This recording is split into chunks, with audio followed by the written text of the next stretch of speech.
Their last stop before the big leagues was the Arizona Fall League. For more than 25 years, the top stars of the game honed their skills at this checkpoint of development. During the 2018 season, the AFL's last 2 MVPs had quite the impact in the majors. Prior to arriving in the Bronx, 19-year-old Gleyber Torres hit .403 for Scottsdale on his way to earning 2016 AFL MVP honors. And last season, Ronald Acuna Jr. of the Braves became the youngest MVP in AFL history, leading the league in home runs as he powered Peoria to a league championship. Both Torres and Acuna headlined baseball's 2018 rookie class, helping their clubs to postseason appearances.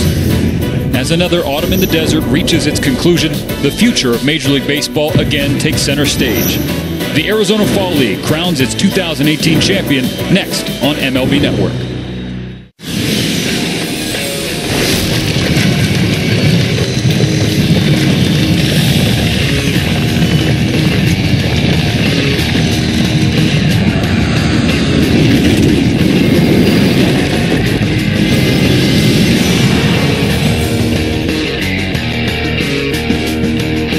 It is a spectacular Saturday in Scottsdale, Arizona. Seasons? What seasons? Those things are overrated. November baseball, though, definitely not overrated. Properly rated? Maybe even underrated. As we say hello from Scottsdale Stadium and the 2018 Arizona Fall League Championship game between Salt River and Peoria, presented by I Promise. The Javelinas of Peoria ran away with the West Division, 21 wins. Just 9 losses. That squad made up of Braves, Brewers, Mariners, Rays, and Padres prospects. They will square off against the Rafters of Salt River, who won the East Division in a narrow contest. In this club, D-backs, Rockies, Marlins, Twins, and Nats farmhands. Now, what is the Arizona Fall League? The AFL was created in 1992 by Major League Baseball, and it gives prospects an opportunity to showcase their abilities and their skills for scouts, for front offices. It's essentially graduate school in the offseason for the best prospects in all of baseball. They are the future of the big leagues, and the AFL comprised of 6 teams, each affiliated with 5 different MLB organizations. We say hello from inside the booth. I am honored. I am pumped to be sandwiched between these 2 gentlemen, DOD Dan O'Dowd, Jim Callis. Callis, of course, holding things down for MLB Pipeline. Nobody knows these guys better than Jim, and DOD's here to give you the organizational perspective. Now, Dan, I'm curious, what's the importance of this AFL championship game? Well, throughout the entire Arizona Fall League season, you've got a chance to showcase skills of each individual player.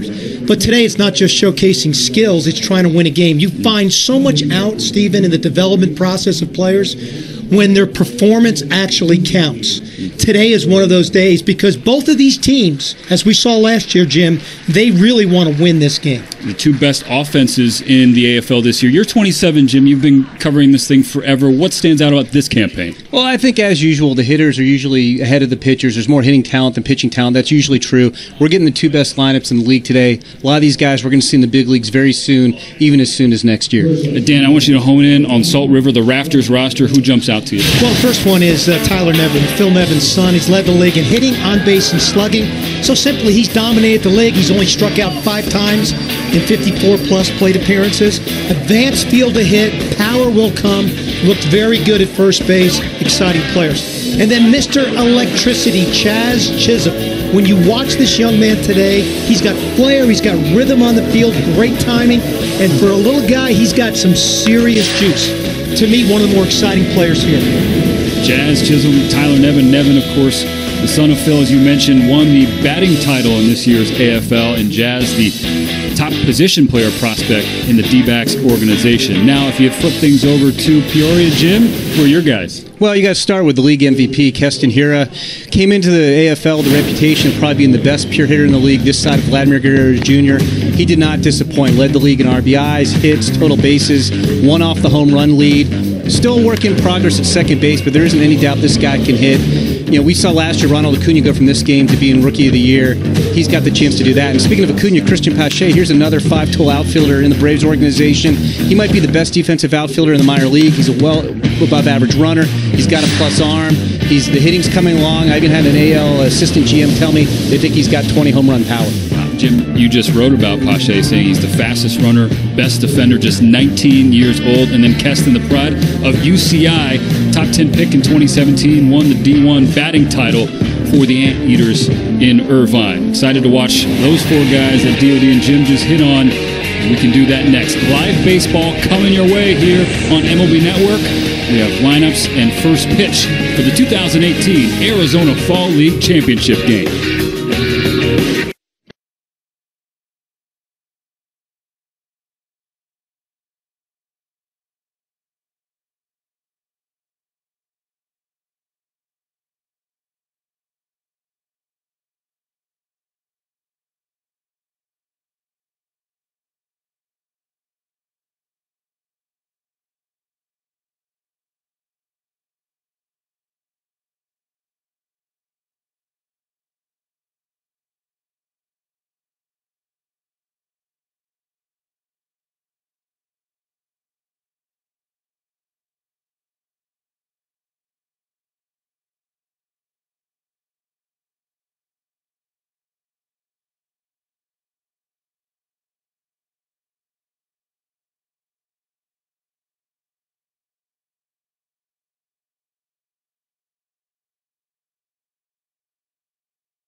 We're back on air for the 2018 AFL Championship game. It's time for the starting lineups, brought to you by I Promise. And instead of me yapping about them, let's just let the players introduce themselves. Let's start with Salt River and then Peoria. Braxton Jr., shortstop leading off. Josh Fuentes, playing third base, batting second. Sam Hilliard, playing right field, batting third. Tyler Evan, playing first base, batting fourth. Don Barshow, DH, batting fifth. Carter Cuban, playing second base, batting sixth. Monte Harrison, playing center field, batting seventh. Benjamin Johnson, left field, batting eighth. Perez Barrera, catching, batting ninth. Ronnie Yamamoto, starting pitcher. Lucius Fox, shortstop, leading off. Castanera, playing second base in the 2-hole. Anais Pitampache, Sharafe, batting tercera. Austin Allen, DH, hitting fourth. Hudson Potts, third base, hitting fifth. Buddy Reed, right field, doing what I do in the 6-hole. Back to Davidson, playing first, batting seventh. Joe DiCarlo, catcher, batting eighth. Ian Miller, left field, batting last. Miguel Diaz, starting pitching.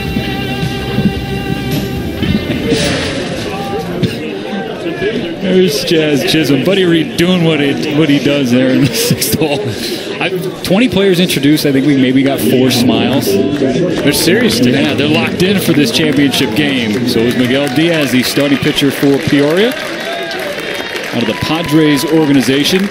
He's faced Salt River already quite a few times in this AFL season. Has had more success than failure, I would say, Jim. Yeah, he had 3 scoreless innings when he pitched against them on Monday. And, he's got one of the better 3-pitch mixes in this league. It's a mid-90s fastball. It's a hard slider. He can even show you a changeup with some tumble on it, too. Not always consistent. He's been knocked around a little bit in the big leagues, but it's definitely a big league arm. And his first pitch is in there for a strike, and we're underway. Chisholm ropes one foul, quickly behind 0-2. Again, you got to see Chisholm's hand speed right there. Fastball down and in, turned on it relatively easily. The Bahamian product from Nassau is Chisholm. And I like the word you used to describe. Hey, nice play down in foul territory, snagging that liner foul. Oh, he brought a glove. Don't show Robert Flores, but DOD, you call him Mr. Electricity? He does. Just watch him play the game. He just has fun playing the game, and he's just loaded with energy. The 0-2 from Diaz outside. So Dan O'Dowd, Jim Callis, I'm Stephen Allison. If you're tuning in and you want to know more about the Arizona Fall League, particular players, how they fit with your favorite organization's plans moving forward, send me your tweets. We'll get them on the air. You do not have two better brains to pick than Jim and Dan, that is for sure. Well, certainly Jim. Don't sell yourself short, DOD.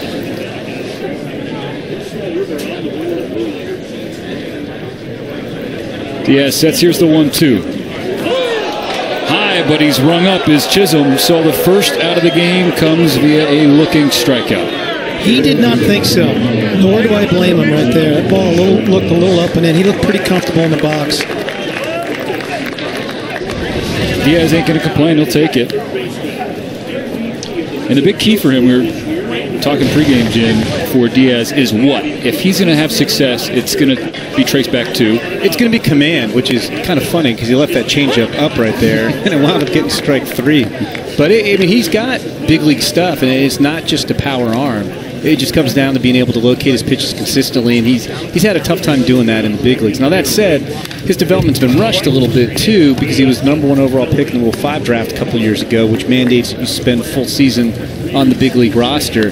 So his development got accelerated. He got back to the big leagues some this year, too, but it's been kind of a little disjointed development path for him, so you can excuse a little of that.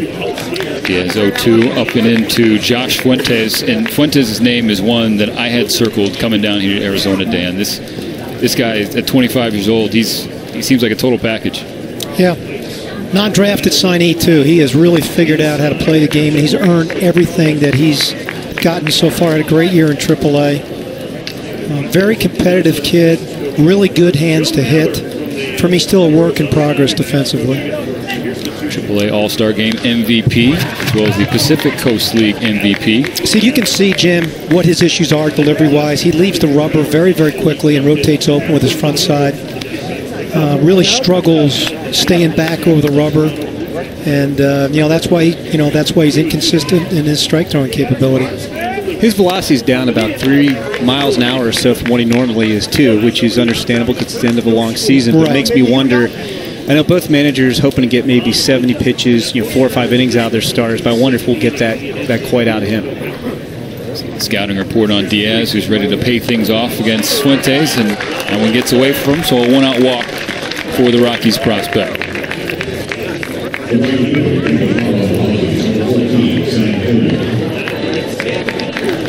Guys, I got to say I'm really proud of us. That might be the first 8B in Fuentes' pro career that a broadcast went without mentioning who his cousin is. And who is his cousin? I'm not going to say. I'm going to wait till his next time up. Sam Hilliard, his organizational brother, Fuentes. We'll dig in now. Waves at the first pitch from Diaz. What is the tentpole tool for Hilliard, Jim? Well, I mean, I think you're looking at power. He's a big guy. He's got long levers. It's going to come down to consistency with him because it's not just a big power guy. He runs well. He runs very well for his size. He's got a good arm. He was originally drafted. The first time he was drafted as a pitcher out of junior college. He plays a good right field. He can fill in center, but he belongs on a corner. It just comes down to, he's a big guy, so he has a big swing, and he struggled to make contact consistently in Double-A. And if he can do a better job of that, then he's going to have a long-time role in the big leagues.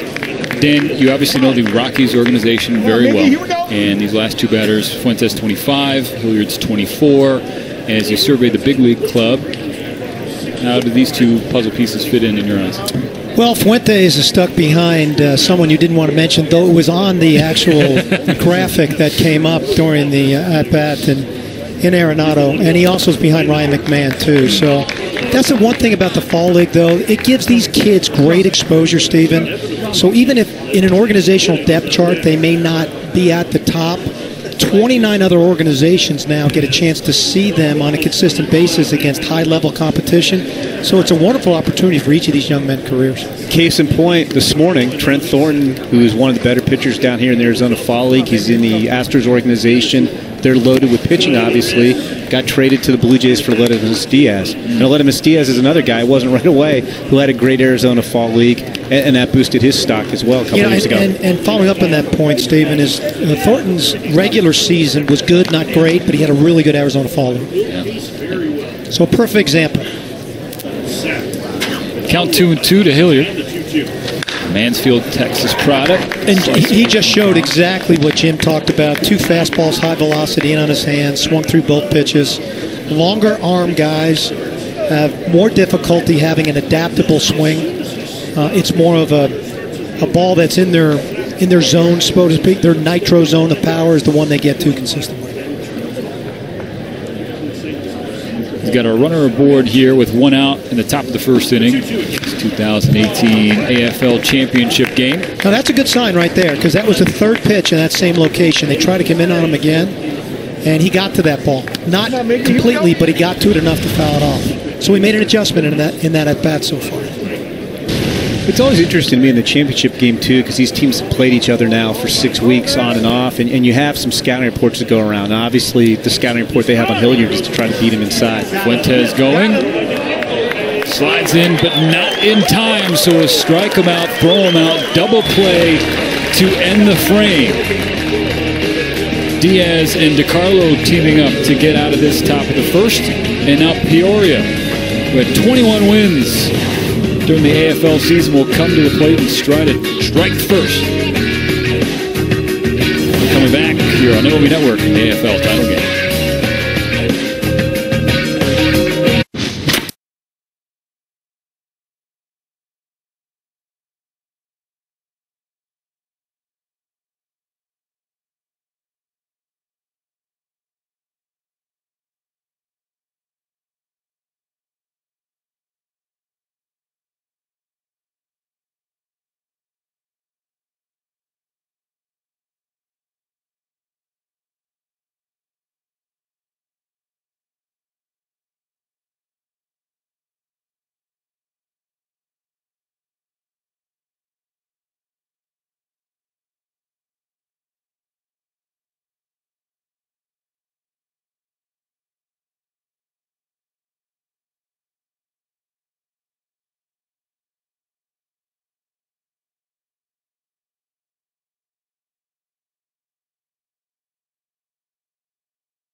It's DeJourno. We're back for the bottom of the first inning at the 2018 Arizona Fall League Championship game. Jordan Yamamoto starting for Salt River. Marlins farmhand from Pearl City, Hawaii. Across from Lucius Fox. And he's another guy familiar with his opponent. He pitched 5 scoreless innings against Peoria on Monday also. Interesting guy. He's low 90s, usually pretty good curveball.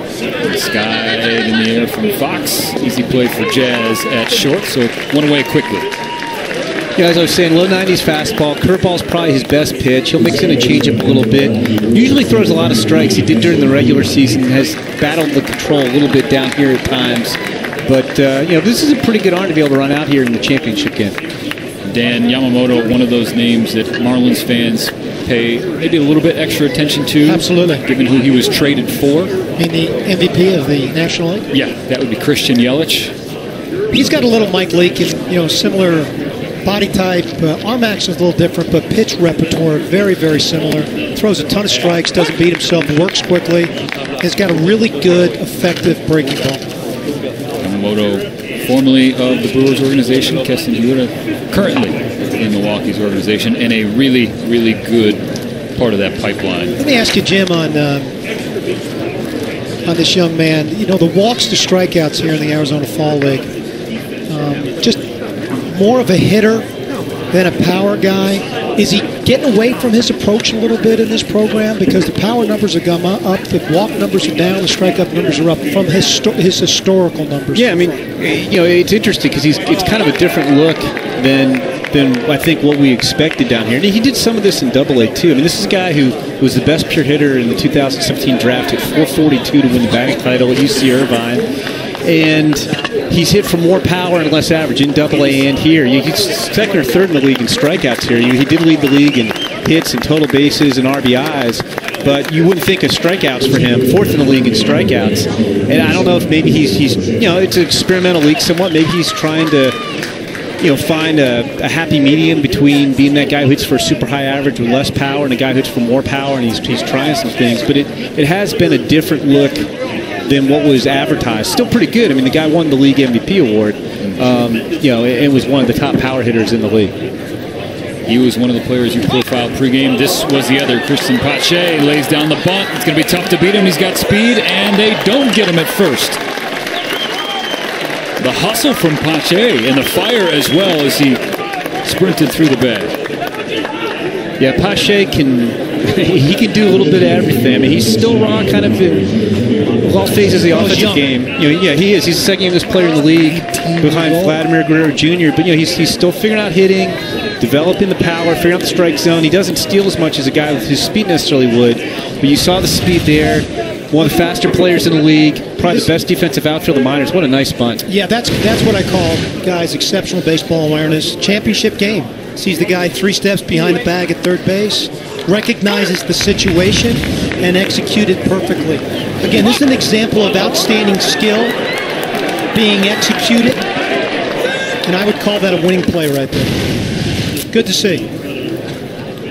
It was one of those little things that keeping an eye out for, Dan, aren't you, as an organization? Sure, stat lines are helpful to a point. Yeah, stat lines at times don't put anything into context. That's why watching the games, paying attention to the games, because your eyes will tell you, Stephen, what kind of player you've got. You just got to watch closely. And then you want to marry the stat line up if you can. Now watching Austin Allen, who takes a strike from Yamamoto. That's the breaking ball we were talking about, Jim. Yeah, no, that's his money pitch. I mean, he's not going to blow it by you, but he tries to set you up for that curveball. Cole at the Shohei Way tweeting at us. Jordan Yamamoto, Pearl City represent, went to high school there, shoots. Allen rolls over on one. Yamamoto just 22 years old. That Mike Leake name you threw out there, DOD, I dig it. And if Pat Murphy's watching, he digs it as well.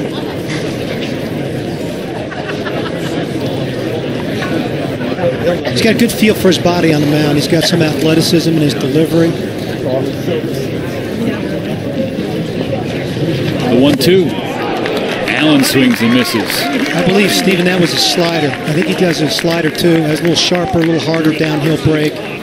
Ran in below the barrel of the bat. That's very, very well executed. 2 breaking balls and a slider. Very good sequencing right there. Jim, as these guys in 2018 prepare for 2019, homework assignments will pop into mind. Like, what do these guys need to work on? So for Yamamoto, who just got the punch out of Allen, what would you be looking forward to start next year? Well, big thing would be health. He missed a couple months at the start of the season. I don't think it was anything more than just trying to build up arm strength. It wasn't. That's what he said. It wasn't anything like an elbow or a shoulder injury. But being able to show that you can handle a full season's worth of innings, and obviously the major leagues are a month longer than the minor leagues. So that's a big thing, and I think it's going to be getting more consistent with the changeup, against lefties to kind of keep them in check. And it's weird because, again, you talk about guys being a little different down here, and they're tired and everything. he had exceptional control during the regular season, not as exceptional down here. So just being more consistent. Yeah, well, again, when you don't have a plus fastball, your command of your fastball on a grading scale has got to be well above average, and that changeup just can't be consistent. It's got to be really good. Hudson Potts gets rung up on the outside part of the plate, so back-to-back Ks to end the bottom of the first for Jordan Yamamoto. So a pair of donuts on the scoreboard. We're coming back in a second.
The Arizona Fall League Championship is brought to you by I Promise. As we see the Superstition Mountains in Arizona. Such a gorgeous day here for sure at Scottsdale Stadium, home of the 2018 title tilt. With Dan O'Dowd and Jim Callis, I'm Stephen Nelson here on MLB Network. Tyler Nevin leading things off for Salt River. And fellas, if we look back to how the first inning ended for the Rafters, strike them out, throw them out, double play. Aggressive call from the coaching staff, knowing that this man was on deck. Yeah, for me, he was pushing the envelope. Got a guy who strikes out a lot at the plate, another guy on base that's a below-average runner, so he was trying to force the issue there. He swung at ball 4, nonetheless, that took the bat out of this young man's hand. Nevin pokes one out into right. Catch made there by Buddy Reed for out number 1.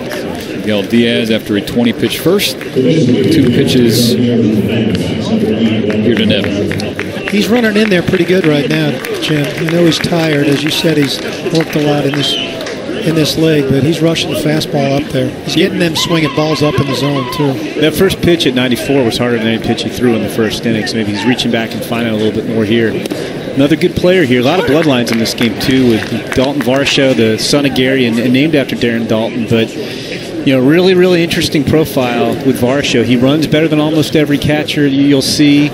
He hits well enough to profile offensively at other positions. The arm is probably pure strength below average, but they've worked to quicken up the release. The receiving's still work in progress. I mean, I think he's definitely a big leaguer, Dan. He could wind up at about 3 or 4 different positions when he gets there. Got my pet peeve going on, guys, in the Arizona Fall League. We were shifting in the Arizona Fall League. I mean, I know you're trying to win the game. I'm trying to develop players, though, too. So I'd like to see and read. If they've played each other as much as we've talked about, they should have some basic understanding of how to play certain guys. So, you know, it really helps you win, but it takes away the development of baseball awareness. But can I play devil's advocate with you and say that which you always do. If you're developing, he's going to face shifts in the big leagues. So maybe you learn to deal with it here. It helps you learn to deal with it at this level too. I just think it takes thought out of the game, Jim. Well, I will agree with that. And there's the shift So I'm working. trying to develop some thought. Yeah, it works there to get Varsho on the ground out for out number 2. So throughout the broadcast, you're going to hear about these players, their scouting reports, and their grades from Jim. So, Mr. Callis, I'm going to let you explain as we take a peek at the numbers. Sure. Most teams grade on a 2 to 8 or 20 to 80 scale. 5 or 50 represents average. 80 would be top of the line. Just hit Keebum with a pitch there. 94, that's not fun, but doesn't feel great. I would say 80 would be top of the line. So we'd be talking about Vladimir Guerrero as a hitter would be an 80. If you're looking at average, if you're trying to quantify some of these things, for a hitter it'd be about a 260 hitter. 20 homers would be average power. Fastball, I think average fastball is about 93, 94 miles an hour now. And you're just trying to paint a picture. I mean, most of your guys are going to fall in that 4 to 6 scale. You might see arm strength and speed, a little bit more variance when you're talking about position players, but most of your tools are going to pretty much fall in that 4 to 6 range. So if you get a 7 or an 8, that's pretty special. Pache, for instance, in center field, I'd say 7. Some guys might even put an 8 on him because he's a special defender. By the way, Stephen, when Jimmy just dropped an 8 on Vlad like he was just strolling down a country road. That's an easy 8, though. I know, but you just don't throw 8s on many players in the game. They really have to be exceptional to get an 8, Jim. You know that. Yeah. Are there any 7s or 8s on this man, Monte Harrison? Oh, yeah. I think you could put a 7 on the raw power, not necessarily the usable power right now. It's a 7 arm.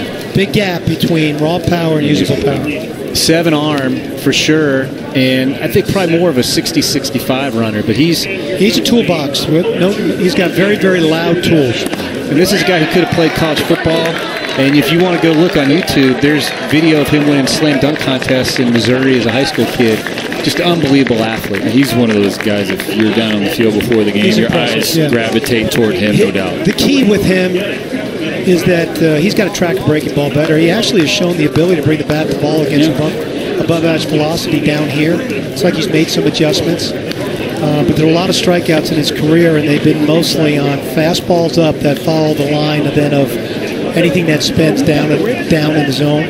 He's going to have to make that adjustment.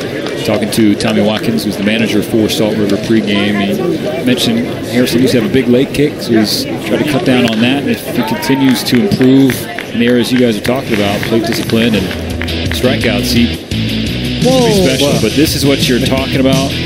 My goodness, Monte Harrison. And they go up quick. Look how quickly he gets off the ground. That's explosive. Exactly, right there. Athletic explosion. There was during the Fall Stars game you guys were calling with Scotty Braun, he took off on a stolen base, and he was full speed after like 2 strides. Absolutely. He might have the best all-around physical tools in this league. See, that's Harrison coming through. Keyboom going to come home. And Salt River opens the scoring here with a 2-out knock in the second. Last 2 swings, guys, he'd made adjustments in that entire approach, which is really encouraging.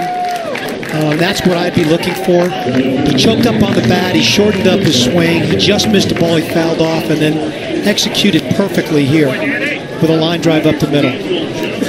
So if you're the Marlins right now, you're really encouraged by seeing that type of adjustment. Look at this swing right here. Look at the barrel. Goes through. Didn't try to do too much. Shortened up the stride. Cut down on the swing. Nice job. I mean, that's a guy who struck out 215 times during the regular season. He's actually shown a lot better discipline. He has made strides with the approach. Now, it's a small sample size. He has to keep doing it.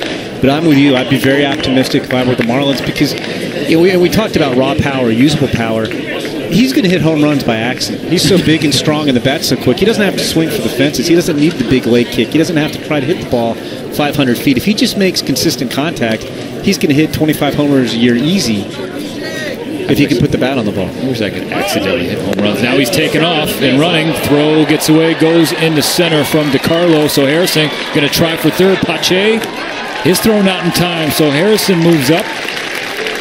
Daniel Johnson has an opportunity to bring home the second run of the game for the Rafters. We get a chance to. We're going to take a look at that stolen base right there again. Referencing Stephen. Look at, as we get a chance to focus on Harrison a little bit, his first step explosion. He was at top speed 2 steps into his break.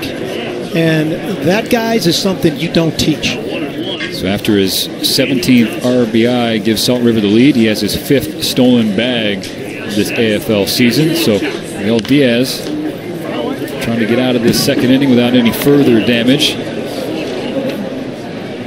Jimmy Johnson in the national system from Vallejo, California. Spent 2018 in AA Harrisburg.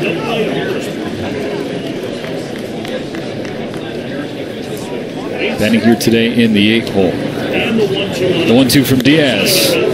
Gets Johnson swinging, but Monte Harrison with a 2-out base hit right back up the middle produces our first run of the ball game. It's 1-0 Salt River in the middle of the second.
Features. What are you doing today? Good, how you doing? I'm doing excellent. Ooh, are you mic'd up for the game? I am, yeah. Awesome. Oh, Jerry, what's going on, man? How you doing? Good to see you. You too, man. Good luck today. From right field, Buddy Reed here.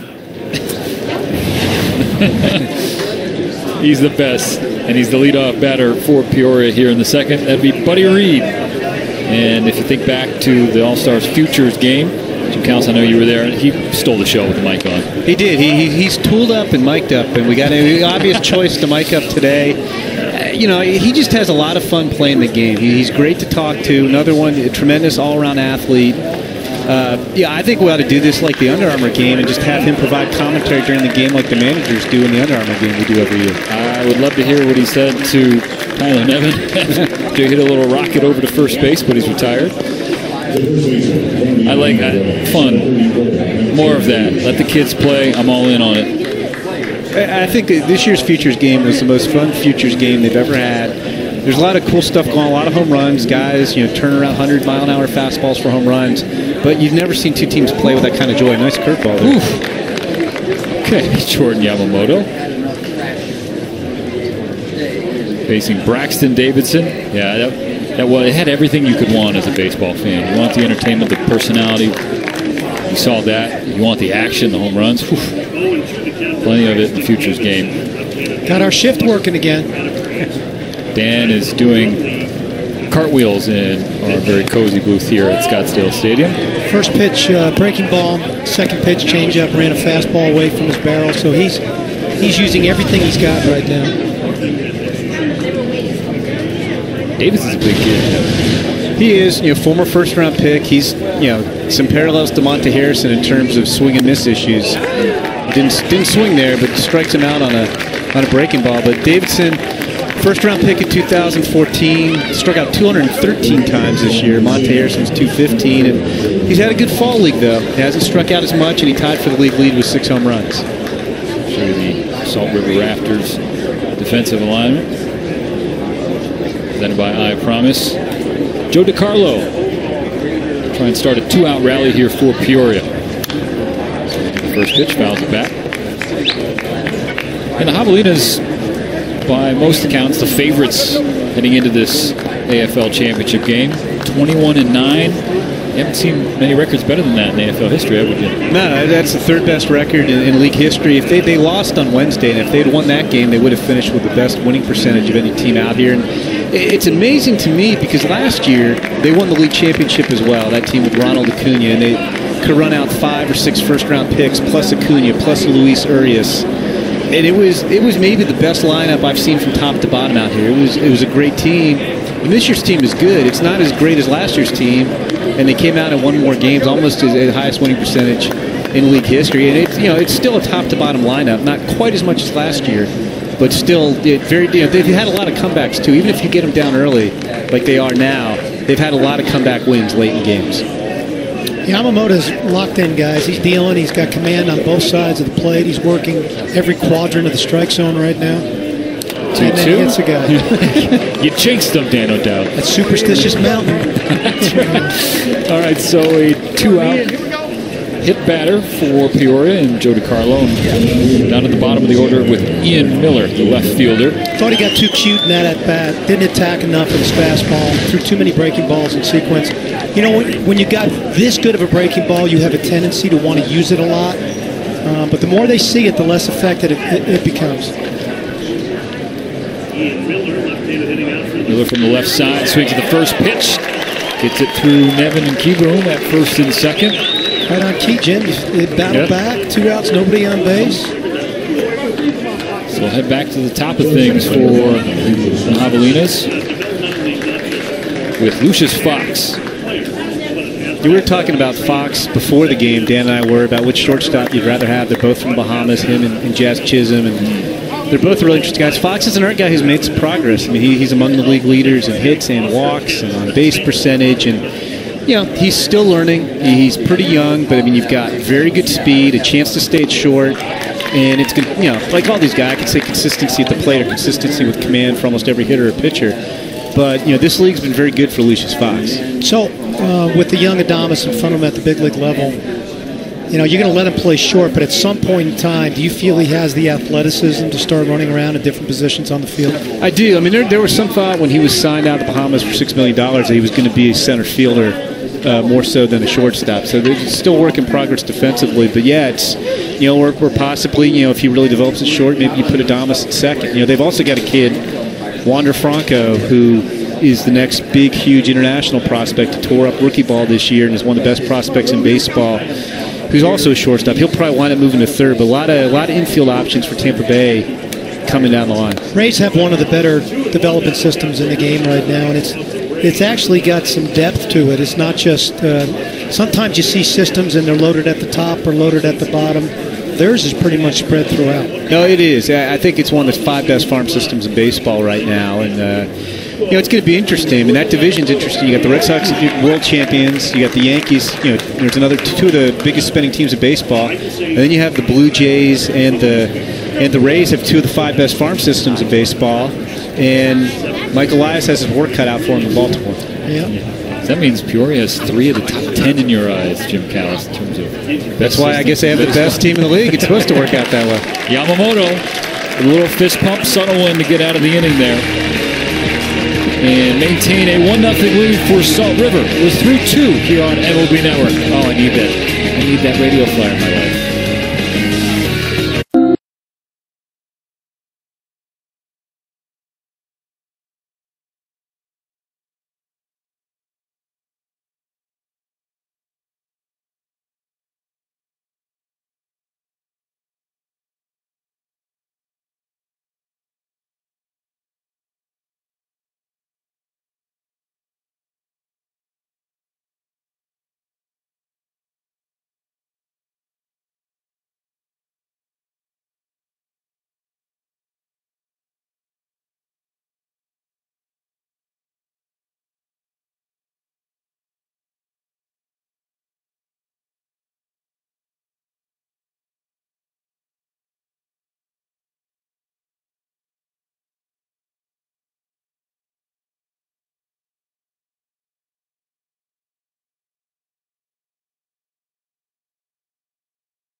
From creating a blockbuster trade to inking a big free agent signing, it's all part of how GMs try to craft a winning team in the offseason.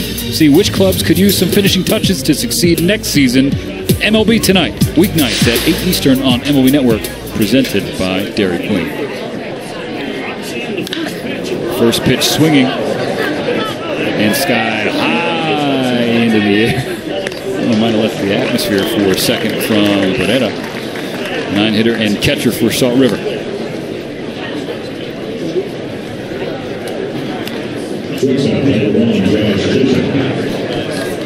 So flip the order, back to the top. Play a little jazz here on MLB Network. That was the low-hanging fruit. Jazz Chisholm, 20-year-old from D-backs organization, will not find a better position player prospect. Granted, there are a couple of arms to keep an eye out for as they are shifting on Chisholm. Leadoff hitter, dead pull hitter, and they're shifting, right? That was sarcastic. We could feel it. Dan O'Dowd, Jim Callis, Stephen Nelson with you here on MLB Network. Chisholm has a feel for the strike zone. I mean, his takes are good.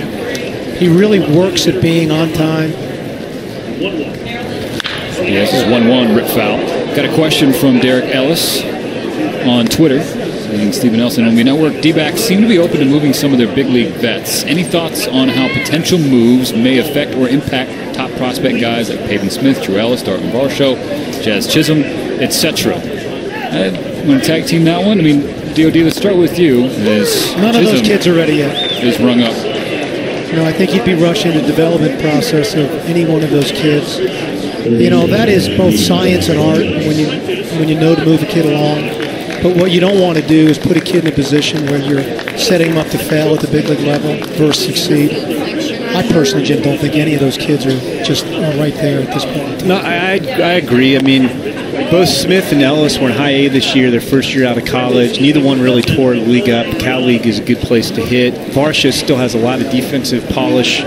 He's working on it. He missed time. He was in high A also. And Chisholm was a guy who missed most of 17 with an injury. So, I mean, all those guys to me are probably 2020 at the earliest. So I think if they make moves, it's not necessarily creating spots for those guys to play. It would probably be more trying to get a little bit more financial flexibility at the big league level. Trying to get back maybe some ready-made major league players, too, to stay competitive while this group of kids matriculates to the big league level. If they move some of the names that have been thrown out there, whether it be a Goldschmidt or a Greinke or a Pop or a Robbie Ray, I would hope that they get some. Well, Greinke could be a little different. There's still a lot of money left on that contract.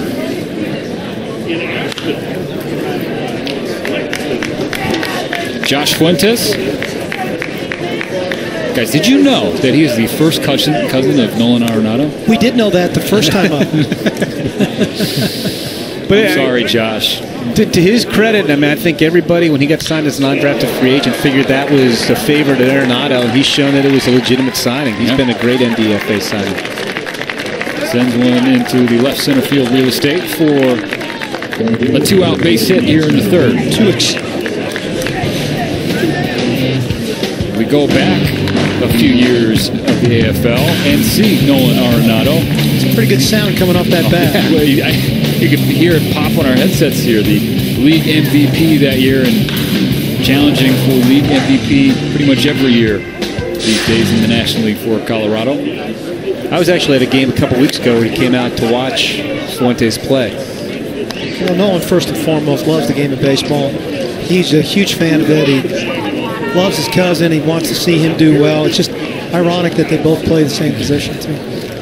I don't think Nolan's going anywhere unless it's a contractual free agent thing. I don't think he's moving off a third for Josh. Fuentes has played a little first as Hilliard skies one into left center field, but Pache, that's easy money for him.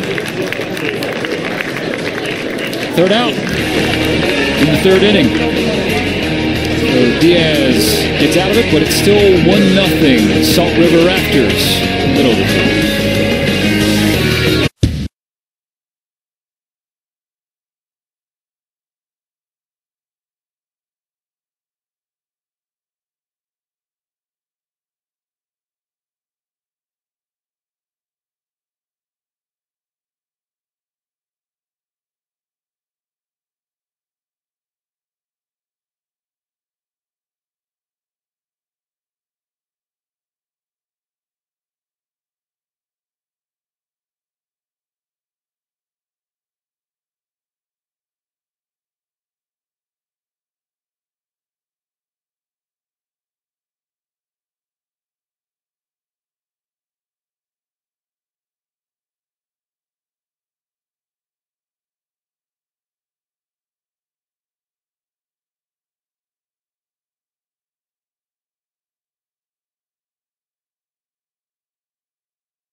Network.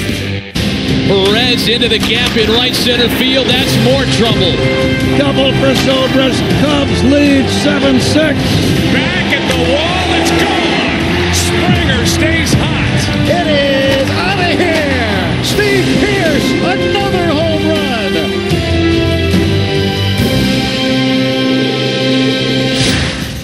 So the last 4 World Series MVPs all had a pit stop at the Arizona Fall League. And if you're new to this and you don't know what this checkpoint is all about in development, those numbers speak volumes as Keston Hiura lines the first pitch foul. So much success coming through here. Since 1992, you've had 278 All-Stars and now 19 MVPs because you can add Mookie Betts and Christian Yelich's name to the AFL mantle. There's a lot of amazing numbers about this league, and the one that I think sticks out to me the most is that something right around 2/3 of the players who play in this league get to the big leagues. I think next year they will have the 3,000th big leaguer who played in the Arizona Fall League, which just blows my mind. Jim Callis. We also have Dan O'Dowd. And Dan, you know the AFL. You've covered this. You know how important it is. It's become a core part of every organization's development cycle. It's the place you send kids to that you're trying to find a little bit more about, or it's the place you send kids to finish them off. And I'll even plug the league. As a fan, I think this is one of the hidden gems of baseball. I don't think as many people realize. You get to see all these prospects. A ton of guys are going to be in the big leagues next year at these beautiful spring training parks. It's a lot less crowded than spring training. It's a lot easier to park if you're a fan. You don't have to go through baseball withdrawal until we're done with the game today. Man, what a nice curveball there. And it's 70 degrees and sunny all the time. Yeah, I'm going home to Chicago. You're going home to Nashville. It's not going to be 70 and sunny when we get back. And not in Jersey either, fellas. This and the College World Series, I think, are my 2 favorite baseball events every year. Right there with you is Christian Pache, a top 70 prospect in all of baseball.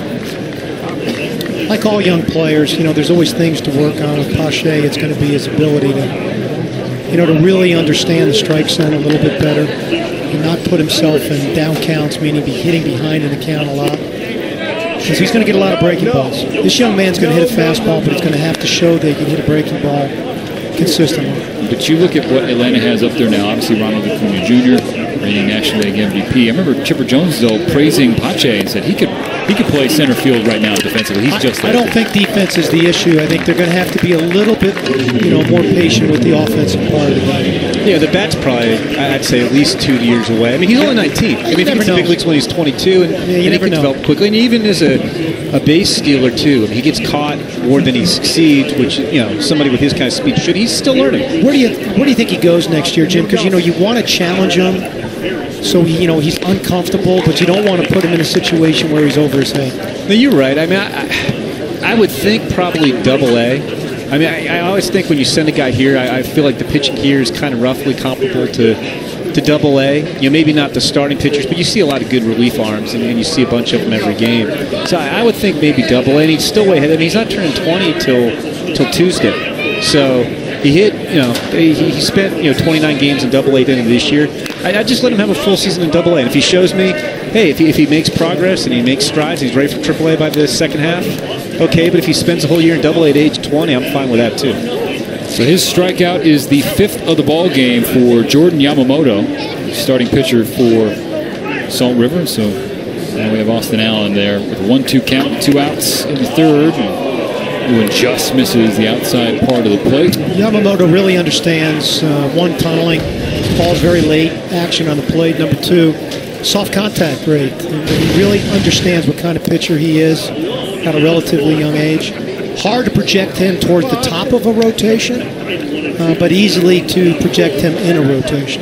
Yeah, I mean, he's got 3 pitches. He throws strikes. You don't just have to slap reliever on him because he's got a good breaking ball and he doesn't throw real hard. It's been fun watching him pitch.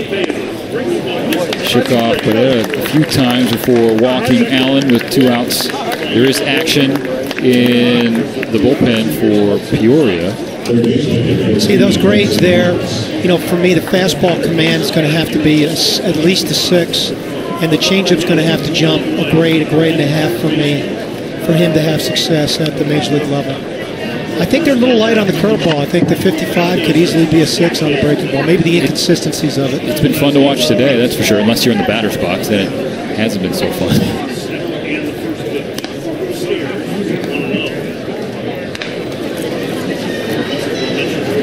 Back up for a second AB is Hudson Potts. You know, guys, when you're seeing velocity at the rate these young men do on a consistent basis, this guy actually does give you a much different look. Because, you know, you're really in this game, in today's game, you're geared for velocity almost all the time. You know, I'm just called the Japan All-Star Series, and MLB hitters clearly struggled adjusting to that. To your point, DOD, the velo, I think, maybe topped out low 90s for Samurai Japan. And that's different when you're seeing 95, 96, triple digits even these days consistently. Stephen, by the way, I was really impressed how quickly you learned Japanese to be able to call those games. I had to make sure my mom was proud of me being half Japanese. There's another walk. That's why seeing Yamamoto and Hura. That come pretty naturally to you. Takahashi on the roster as well for Salt River. He's not happy with himself right now. 2 out walks, back-to-back walks, 1-0 game. No matter what level of baseball you're playing at, those are the things that give managers and pitching coaches heartburn. So he's getting a visit from Dave Burgo, the pitching coach out of the Rockies organization. He might be tired, starting to get tired right now, Jim. I was going to say that too, because most of the time when you're down here, you're pitching once a week. You're pitching on 6 days rest, because usually each team has about 6 starters and gets Sunday off. And he pitched Monday, so he's pitching on 4 days rest, which is normal during the season. But you know, he may be nearing the end of the line here. You know, both managers told us they're hoping, 70, 75, 80 pitches. They've got Bo Takahashi, who's also relieved and started for him, and Salt River could go to him. I think the plan for the Rafters was to try to get 5 or maybe 6 innings out of Yamamoto and Takahashi, however you can string that together, and then drop the hammer. They have some pretty good arms in their bullpen. Bring those guys in late. Buddy ambushed a fastball his first time up, hit an absolute missile at Nevin, and he trying to ambush a fastball again. Buddy Reed mic'd up on the MLB Network broadcast of the 2018 AFL Championship game. One of the great young personalities we have in baseball's pipeline. He's made some swing adjustments, too, since he's come into professional baseball. Swing was much longer at the University of Florida, so he has shown the aptitude to make some adjustments. Although he made some really nice adjustments and performed very well in high Class A this year, and then he got to Double A and he got eaten up a little bit too. So it's still an ongoing process. We were talking about Monty Harrison. It's a similar path for Buddy Reed. I mean, the guy's got raw power. He can really run. He can play center. He can throw. He can do a lot of things. If he hits consistently, he can be a really good big leaguer for a long time. But he still has to prove he can do that. Slices at the 1-1. Goes right into the Salt River dugout. And let's take a listen to Buddy Reed.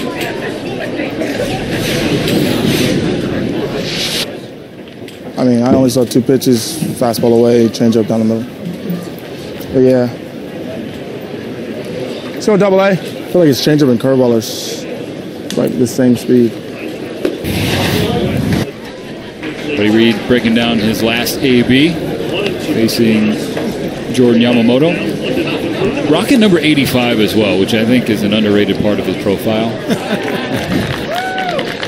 Digging in here with 2 outs in the bottom of the 3rd. Peoria down 1-0. He's got 2 on, but also 2 strikes. The pitch from Yamamoto.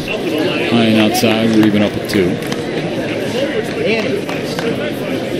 He played 8 different sports growing up. 8 sports. We had him on a podcast, and it wasn't highlighted. Pretty much any other sport you can imagine he played. So, very, very intriguing guy. I think he's got one of the higher ceilings in this game that we're watching here today. It just comes down to consistency with the bat. 8 sports.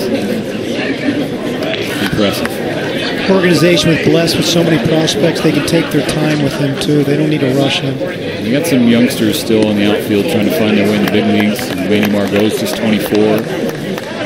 Hunter Renfro's young in the corner. Think he challenges him here, guys? Or you think he throws another breaking ball? I bet he throws him a breaking ball. That curve has been so good throughout this day. Yamamoto has 5 strikeouts thus far.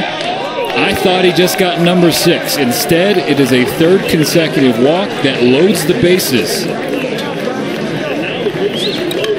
Wow, Yamamoto. All he could do is smile a little bit, shake his head. He executed the pitch there, Jim. Yeah, it was pretty close here. Let's take another look here on the replay. Might have been outside. Okay. The ball's away. That's good. Good job, my buddy. Really good understanding. And that's a pitch he's had a tendency to chase in the past. So, and here's another guy. We talked about strikeout issues with Braxton Davidson. It's kind of an interesting matchup with Yamamoto struggling with his control. Here's a guy who tied for the AFL lead with 6 homers. Goes first pitch. Chops the first one. Eats up Nevin, who flips to Yamamoto. What a play! Wow. What a recovery.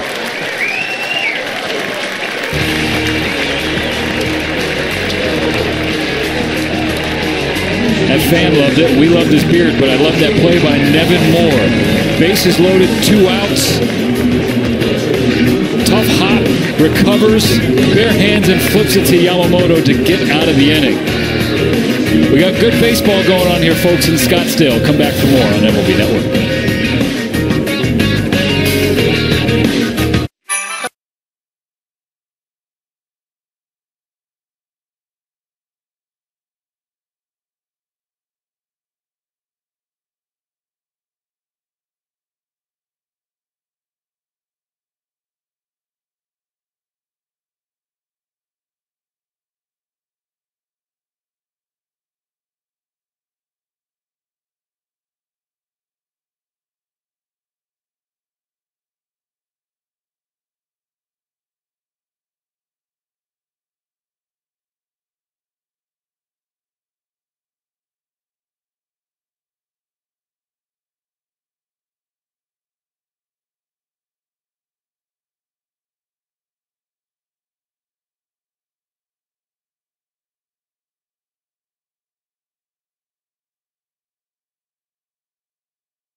The Arizona Fall League Championship is brought to you by I Promise.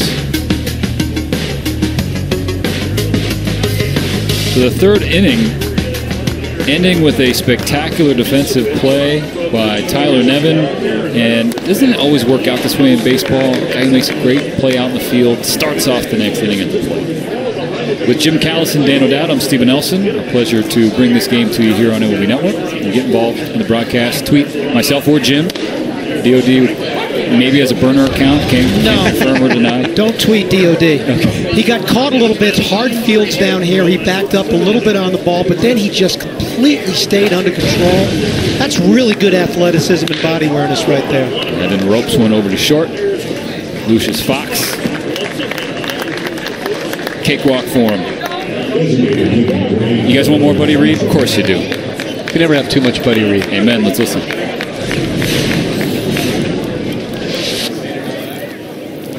Nope, that's down. No, it's the ball. That's you have to tell Buddy it wasn't down. It was actually outside. Nope. We see you 8-5. We hear you 8-5. Buddy Reed out in right field for Peoria. The Javelinas trailing by 1 in the top of the 4th inning. Dalton Varsho. That's the offering from Diaz. Bounce inside. So Salt River The Rafters, built up of these 5 clubs: Arizona, Colorado, Miami, Minnesota, and Washington. Peoria is built by the Braves, Brewers, Padres, Mariners, and Rays. 2-0. Chop back. It's now 2-1. We got this question on Twitter. Patrick Rotella asking, how do they determine what players play for what team, Jim? It shifts around from year to year, which is why I can never memorize who's where. You have your teams will play at their spring training basis. At Salt River, you will always have the Rockies and the Diamondbacks. At Peoria, you will always have the Padres and the Mariners, since they share those complexes. And then they kind of mix and match the teams based on who the priority players are, and that's where you designate which of your players are going to get the lion's share of the playing time at a given position. So if you have, let's say the Padres have a priority third baseman, you aren't going to send another team that has a priority third baseman to Peoria. You try to spread those out as much as you can. So it's a lot of a jigsaw puzzle for the league to put together, and that's why you don't get the same 5 teams at the same cities year after year. The AFL does a fantastic job putting these rosters together. A 6-week, 30-game regular season. And the campaign culminates with a 1-game championship playoff. Foul back. Love for that fan to make a play. Did not. No, don't give him the petty applause here at Scottsdale Stadium. Miguel Diaz, the starting pitcher for Peoria. There's his 60th offering of the afternoon. Good battle going here with he and Dalton Varsho. He's battling. He's pumping fastballs. He's fouling them off. And this is not Diaz's premium stuff. His stuff's down a couple miles an hour, and he's still hanging in there. Loses that one away. That's what I call an earned walk there, not a regular walk. I think there's a huge difference between the two. And he earned that walk. In fact, someday I'd love to see that as a category. Interesting. So, all right, break it down for us.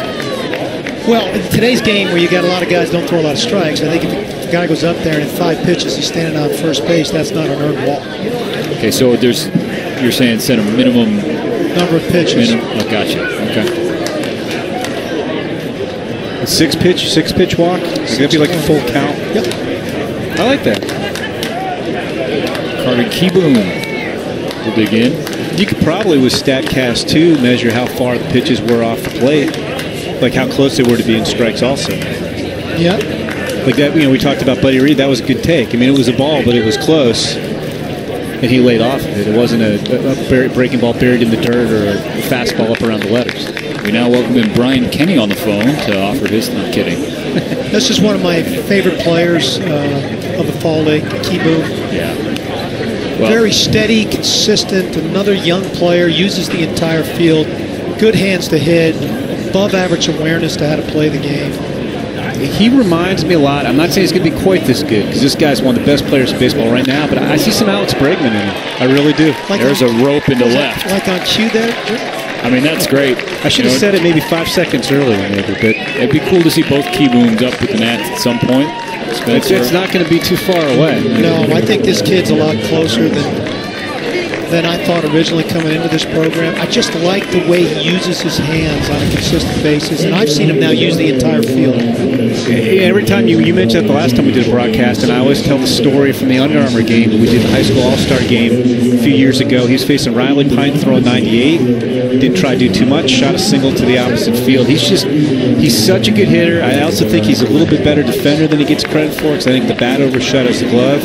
I think he can get the job done at shortstop with Trey Turner there. Maybe he goes to second. I hope that's what they do with him, Jim, not plug him over to third.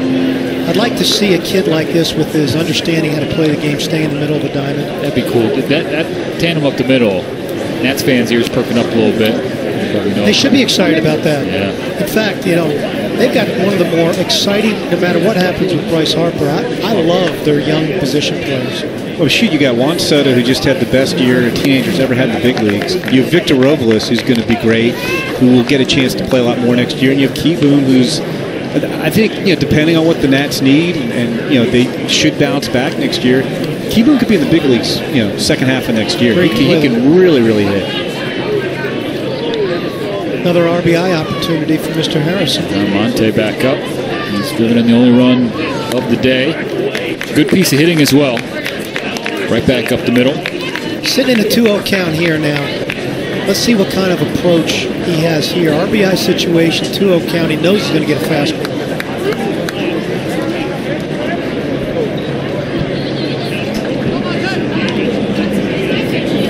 Top prospect in the Marlins system.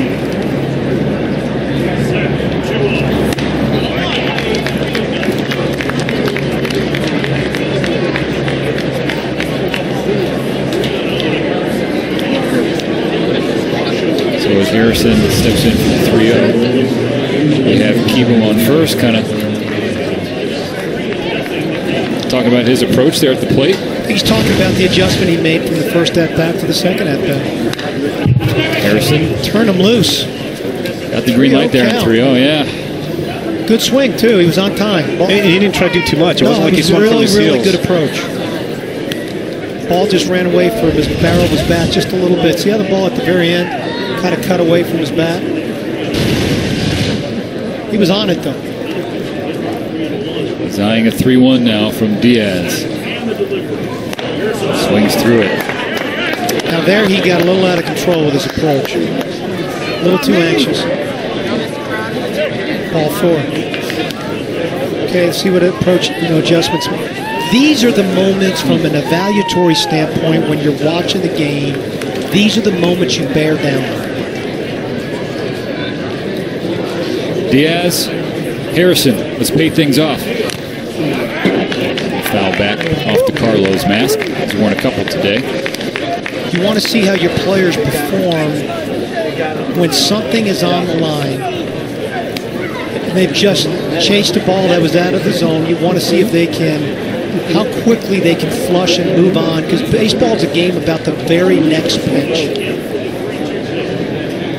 71st pitch coming from Diaz. This is his third full count of the start. Pitch to Harrison. He gets him. Battles back. Does Diaz. Now you hope that Harrison from that at-bat, you didn't like the result, but from a development standpoint, that's a really good pitch. You want him to learn something from that he can then take when he's in that situation again and apply. So, pitching change coming for Peoria as Miguel Diaz gets a nice ovation from the crowd. Anthony Mizovitz will take the trot in from the right field bullpen. We'll introduce you to him when we come back from this short break. You're watching the 2018 AFL Championship game here on MLB Network.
MLB Network.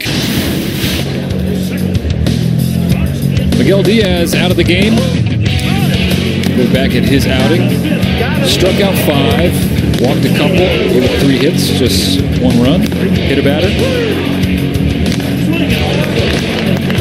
That swinging strike to Monte Harrison was his last of the day. Anthony Meiswitz is now in to face Johnson. First pitch misses just outside for a ball. Meiswitz in the Mariners organization.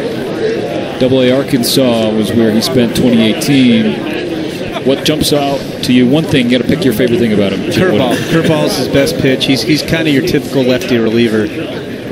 And because he's part of the Mariners organization, he's already been traded by the Mariners in August of 2017, and then Jerry DiPoto reacquired him in December of 2017, so he's probably due to get traded again pretty soon. But he lives off his curveball. He's going to be a lefty-lefty guy. Could have a reality show with him and Malik Smith in 2019, just to show their experiences. The 1-0, chopped through the right side. Runners were going with 2 outs. The throw home, not in time. Varsho scores, and it's 2-0 Salt River.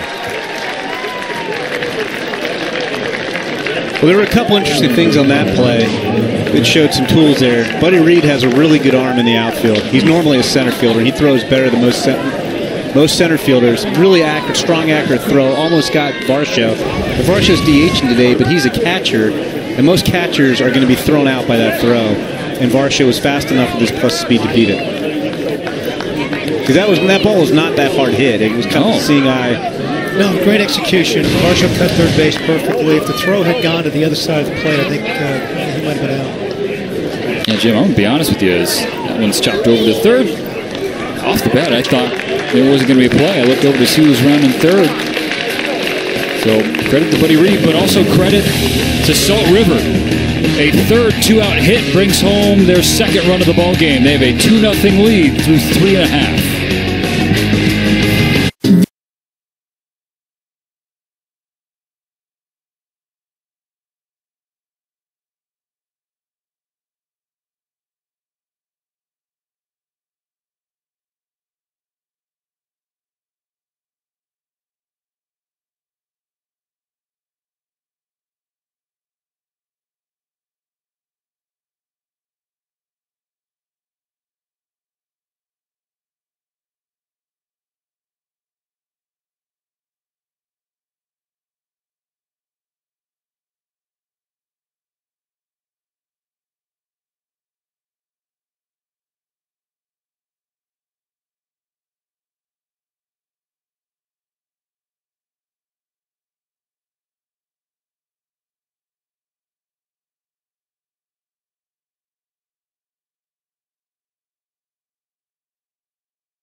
B Network. You can't start your day off any better than to spend it with Matty V and Harold Reynolds on TV's only off-season morning show dedicated to baseball. You'll get up to speed on all the trades, free agent signings, breaking news. It's Hot Stove, weekdays at 9 a.m. Eastern on MLB Network, presented by Bass Pro Shops and Cabela's. We're back at the 2018 the Arizona Fall League Championship game, presented by I Promise.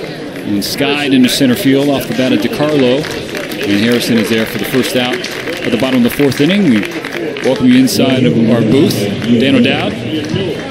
We said goodbye to Jim Callis for now.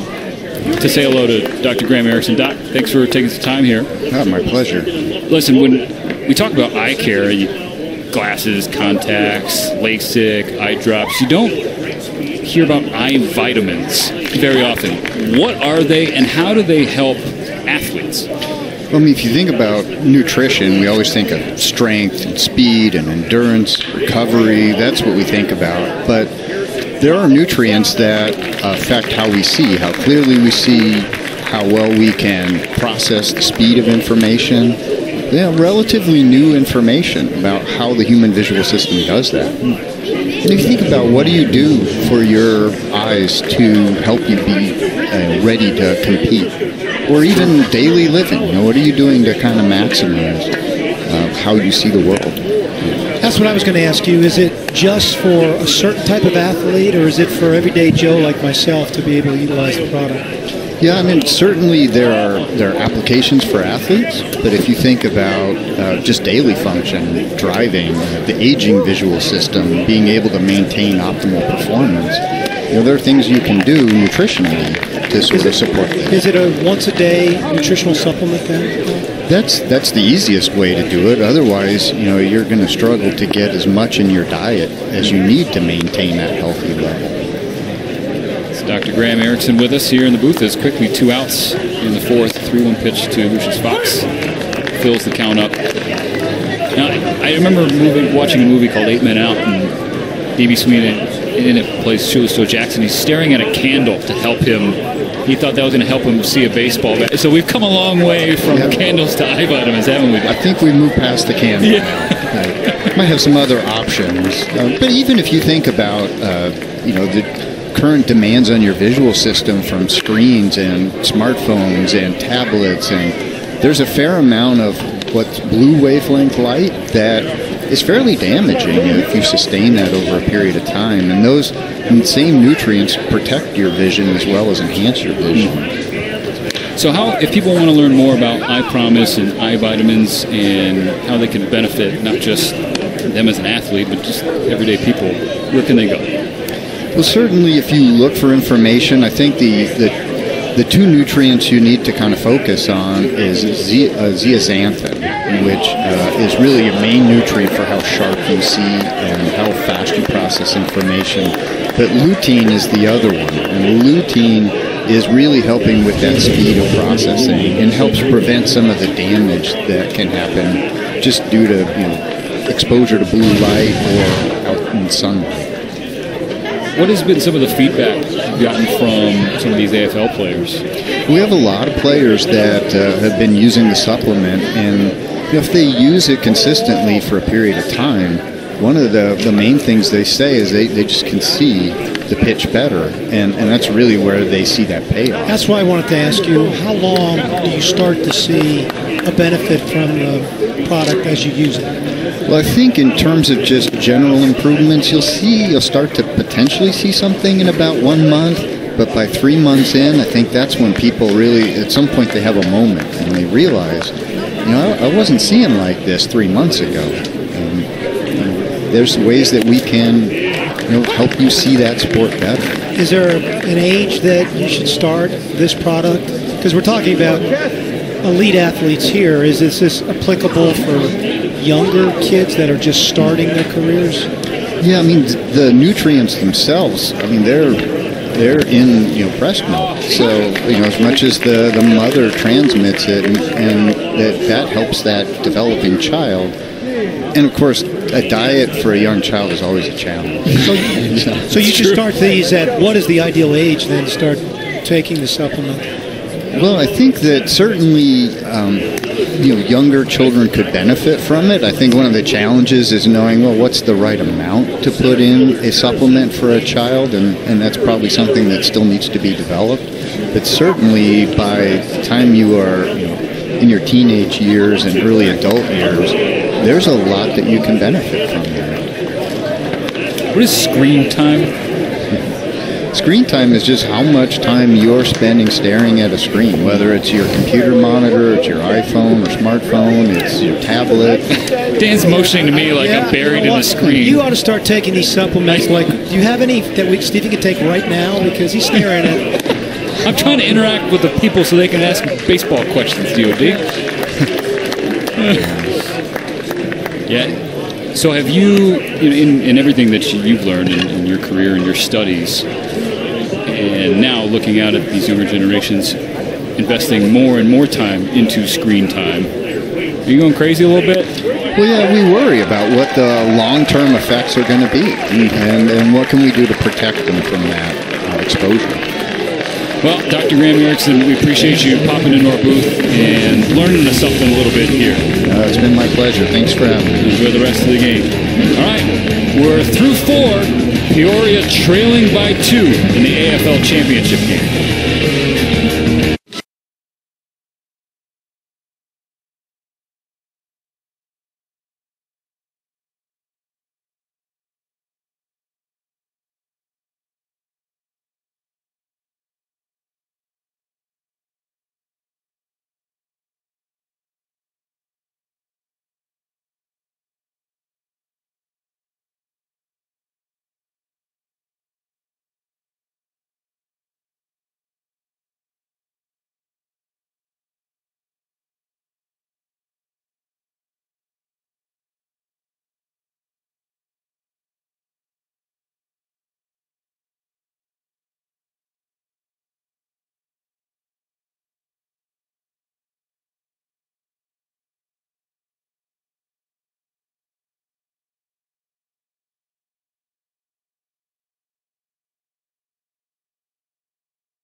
Baseball.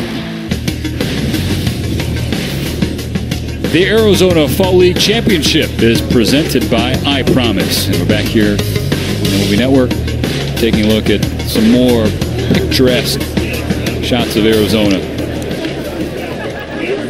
Just reminding us how it's not cold and snowing here. Unlike where we're all headed after this one. Stephen Nelson with Jim Callis and Dan O'Dowd. Yeah, keep rubbing it in, fellas. Beautiful view here from Scottsdale Stadium. Chaz has been a little out of control in his approach today, Jim. I think he's trying to show why we like him so much. Yeah, exactly. Some skies, that one's well foul. He's just missed some pitches, but he's been sitting in a lot of 0-2 counts. Yeah, he's taking some big swings. Big swings, yep. I don't know if that first at bat where he struck out on a high pitch messed him up a little bit, and he's expanded his zone after the umpire expanded the zone. Well, if this young man's got the breaking ball you talked about, he's about to see it in an 0-2 count. I think it's a good call that we might see the curveball here. Isowitz with a little toe tap before his delivery. Slip coming off the mound there. It's an interesting trigger before a pitch. It creates he's trying to create some natural deception in his delivery. He actually had a little bit of quick pitch right there. I said last time up, Stephen, not to interrupt, but I will. You're good. Is that Chisholm's got a little Orlando Hudson in him. I'm not saying the same type of player, just the mannerisms, the approach, the flair, the smile. Oh, dog. Okay. Former Arizona Diamond. Yeah. Chisholm, the number 3 prospect in the system. Sure. Isowitz 0-2 inside. So, Jim, in your work at MLB Pipeline, how does Meiselwitz's profile? He's a lefty reliever, I think. I mean, he's going to live off that curveball against left-handers. Just got a strike out there. Chisholm, I've had some lucky timing today. But no, I mean, that's what he does. I mean, he throws around 90 miles an hour. He's not going to blow the ball by you. He's going to be a specialist. Okay. But he's had a really nice fall league. He's raised his profile. I mean, one of the interesting things about the fall league is I think each roster feels like they have about 20 pitchers on it.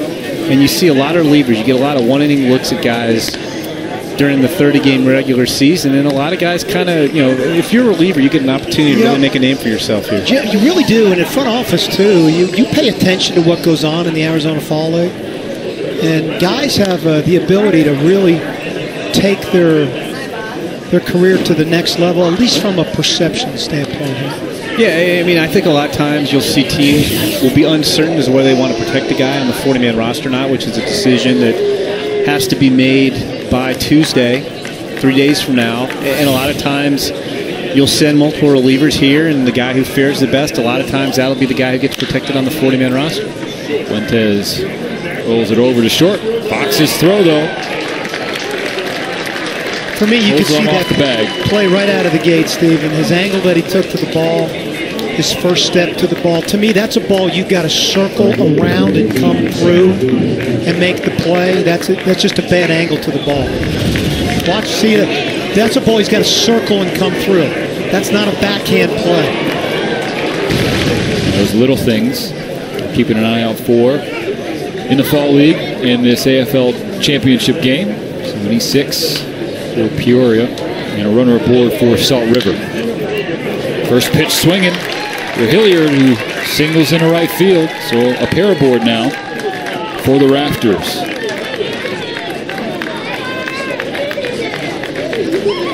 Well, this is not the guy you want to see coming up to the plate, and it's not really a guy you want a lefty-righty matchup against either, because Nevin's not going to chase a breaking ball in the dirt. I mean, with all the great stuff that Nevin's done here in the Fall League, leading the league in hitting and on base and slugging, and of course on base plus slugging, he walked 3 times as much as he struck out. He only struck out 5 times the whole fall. That's why, the concern on him is the profile with the power. Just be patient.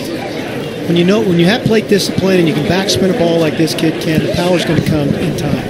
And we were talking earlier about how the Padres don't have to rush guys. The Rockies are not going to have to rush infielders. You have Arenado, you have Story, you have Brendan Rodgers, who probably replaced DJ LeMahieu. Garrett Hampson. You have Riot McMahon, who didn't really get much chance to play this year. You got Garrett Hampson coming. Then you've got kind of a wave lower in the minors, guys like Colton Welker and Ryan Valade and Grant Levine, who's a first baseman out this year's draft. And, Nevin, I mean, they're not going to have any, the problem they're going to have in the infield is figuring out where to play everybody, but they're not going to have any problem filling spots because they have a ton of young talent. Guess runner in scoring position for Salt River. So Nevin starring in the 27th year of the AFL. First year was 1992, and 1992 was a big year for his pops, wasn't it, Phil? Goes 1-1. I was on the college beat at Baseball America. He was the Universal College Player of the Year, the Golden Spikes winner, the #1 overall pick in the draft, the key guy on an Olympic team that wound up not medaling in Barcelona. Finished 4th, but he was unbelievable that year. Finished 2nd at the College World Series. Pepperdine intentionally walked him as the go-ahead run rather than face him, and got out of it and won the game 3-2. But how about the different approach to hit between the dad and the son? Yeah, it's no. I mean, Phil was up there to drive the ball out of the park. I think you said it the last time we did a game. We showed that footage. Kind of an early proponent of launch angle. He was launch angle before we called it launch angle. And Tyler's just a really, really pure hitter. And I'm with you. I mean, if you have your pick, you'd rather the guy learn how to hit and let the power come second rather than try to hit for power and then try to tighten up the holes. Which, again, you're starting to see less of in our game. And Dan, don't mean to interrupt you, but I will. It's the first thing you said when you saw Nevin today is, gosh, he's going to fill out that frame, too. He will. He's a baby yet. But, he's got nice wide shoulders. He's got good athleticism. I love the way he's played first base. He looks good enough athlete to be able to play all 4 corner positions. Jim, those scouting grades, any of them get a bump in your eyes based on what you saw this fall? I mean, you definitely could put a 6 on the bat. I try not to put too much stock in Arizona Fall League stats because the pitching isn't generally as strong as the hitting. But those grades are from mid-season the last time we updated him. He finished 2nd in the Cal League in hitting. And wow, big strikeout from Meiswitz. Don't see that too often. Yeah, looking as well. So Nevin sent down. Dalton Varsho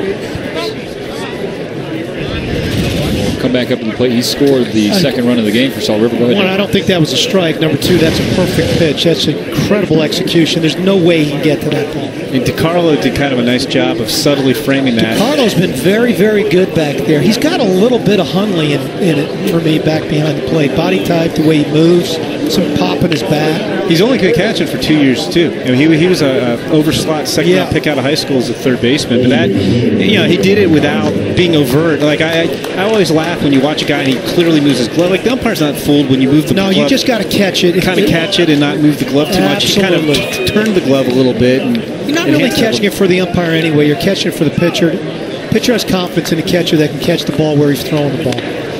Meiswitz's second strikeout has 2 outs here in the fifth. And you mentioned how he's looked at catcher. Obviously, Seattle just moved their big league catcher, Mike Zunino. Jim, how's the pipeline look for DiCarlo coming up? I think he still needs some time. I mean, I don't think he's a finished product behind the plate yet. I mean, he's still a little rough around the edges as a hitter, too. Realistically, I think he's probably more of a backup, a guy who can, hit for some power, not super consistent with the bat. And provide you some, at least average defense and maybe a little bit better than that. It's the one position in the game, Jim, though. I call it the hang-around position. The more you play it, the more you hang around. Those kind of guys turn into everyday guys behind the plate because there's just not many of them in our game. And the guys that are defensive first and the bat takes a little bit of time to come, like, Molina right now. I mean, he wasn't a hitter coming up, guys. He was an outstanding defender. I'm not comparing Molina to Carlo, but, the bat has a chance to figure itself out. But, the glove has sustainability, especially in our game right now, with the way pitch metrics are being measured all the time from a catching standpoint. The 1-2 to Varsho. Swinging strikeout. So back-to-back Ks to end the fifth. And the threat for Salt River. But the Rafters still lead by 2. See if Peoria can get the bats going.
Network.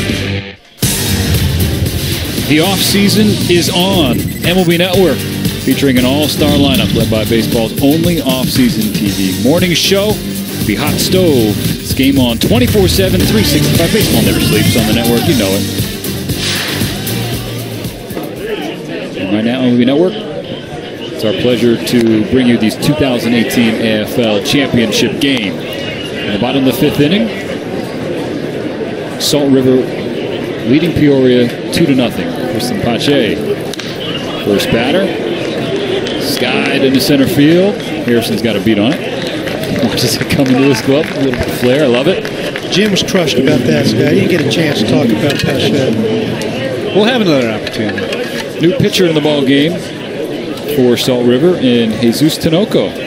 He's had kind of an interesting career because he was signed by the Blue Jays. He was part of the Troy Tulowitzki deal in 2015. Rockies were really excited about getting him, and then his mechanics just completely fell apart in 2016. It was a total disaster. And then he got it, kind of put it back together toward the end of 2017 and claimed a spot on the big league roster. He's pitching relief. He'll go 93, 97. He's got a hard curveball, slider. It kind of looked like a curve at times, slider at others. That could both be plus pitches when he's on top of them. So I think it's a relief profile. Comes down to throwing strikes, but he threw a lot more strikes this year. They used him as a starter in Double-A this year. But I think long term, especially when you look at the arms they have in Colorado, he's probably a reliever.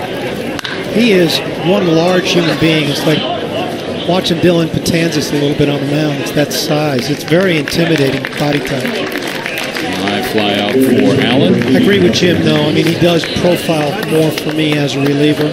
Power arm guy, very aggressive, creates some deception with his size, creates some downhill plane, and honestly, he's had more success duplicating his delivery in this role than he did as a starter. Yeah, I just think to expect him to keep that delivery together 2 trips through the order is going to be a lot to ask of him given his history. Although he did, if you look at his walk rates, 16, early part of 17 to what he's done in the latter half of 17 and then in 18, pretty nice turnaround.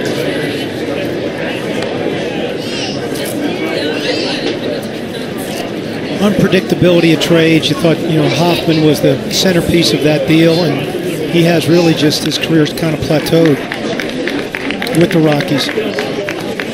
You're right. 2 strikes on Potts, and should be noted Peoria, best offense in the AFL this year, right, Jim? And they're setting us up for one of their padded comebacks. Okay, so they only have 2 hits and no hits with 2 strikes.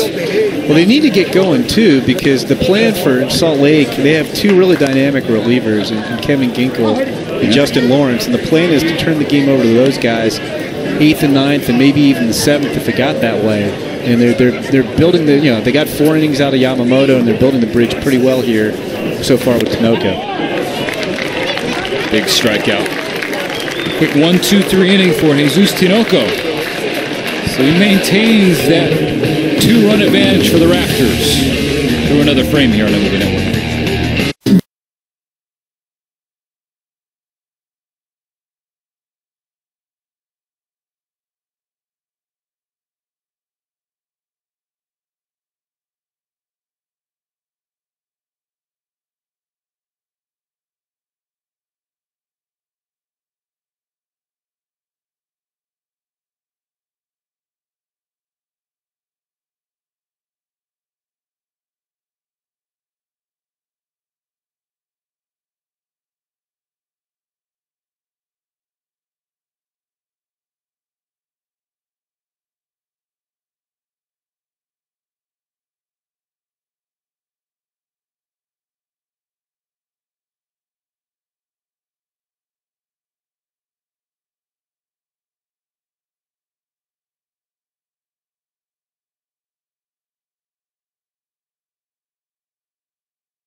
Oh.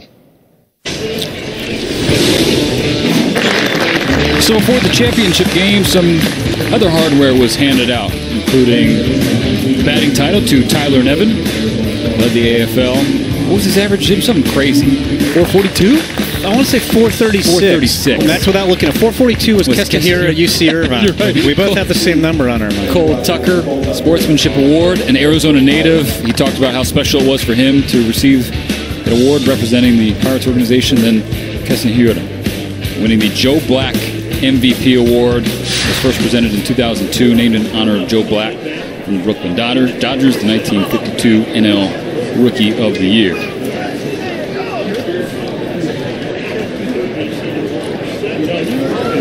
So we're starting things off in the top of the sixth. Here's Salt River. Wyatt Mills is the new arm on the mound, the righty from Spokane, Washington. Pitching for his home state club, the Mariners. He's not a pure reliever, but man, that's a tough look. He can get up to 95 and throw a pretty solid slider from down there. And he gets keeping to ground out to short. So during those shots at the awards ceremony, you saw that man, Steve Cobb. And he spent 26 years as the director of the Arizona Fall League, winner of Minor League Baseball's 11th annual Sheldon Chief Bender Award. The AFL would not be what it is today, Jim, without that man. No, it wouldn't. I mean, Steve's been in charge since the second year of the league's existence, 26 of the 27 years. And, you know, I gave the little testimonial earlier, and it was not a paid testimonial, but I love the Fall League. It's great baseball. You get to see a lot of exciting players who are going to be in the big leagues. Some of them as soon as the next season. It's a great experience at all the ballparks, and a lot of that is a tribute to Steve. Yeah, Steve, he brought this program to life. You know, it's really been his baby from its inception to where it's grown to. He's professional, Steven. He's passionate about it. He has been diligent in watching it develop. He's hired good people underneath him, so couldn't be more happier for him. It's a bittersweet day, I'm sure. Certainly emotional, but how about the look as well from Steve Cobb, dressed to the nines on this sensational Saturday in Scottsdale. Have to go out in style. No doubt about it. But just pure class act, as you guys alluded to. So thank you, Steve Cobb, for everything you've done for the AFL and for baseball. He'll be missed. 2 outs in the top of the sixth. Johnson ropes one right back toward Miguel Diaz in the Peoria dugout. Again, the pitch clock is affecting this game. The pace of the games down here, Jim, from 3 games we've done, other than the mid-inning pitching changes in the All-Star game, just the pace of the game is just incredible. I would love to see this at the Major League level. You just got to get it, and you got to go. And all it's doing, I mean, we're experimenting down here. It's 15 seconds. The rule on the books is 20. So it's designed to enforce a rule on the books. Here they're experimenting to see how quick they can go with it, but it just makes for a much crisper game. There isn't a lot of messing around, standing out of the box, adjusting batting gloves. I like the 15 a lot. I do too. I'm fine with 15. And we were talking pregame with Darren Brown, the manager for Peoria, and he remembers when it was first instituted, he was a little irritated, but then once it got going, you really hardly noticed. So this is the pace of play initiatives, the pitch timer. And so if a batter's not in the box, 5 seconds left, strike, pitcher's not ready, you call the ball. You know, and they use it in the minor leagues too, so it's not like everybody's completely unfamiliar with it, but they've used this the last few years, and you see the same thing every year. The first week or so, it catches some guys off guard a little bit, but it's not that hard to adjust to, and it doesn't affect the running game.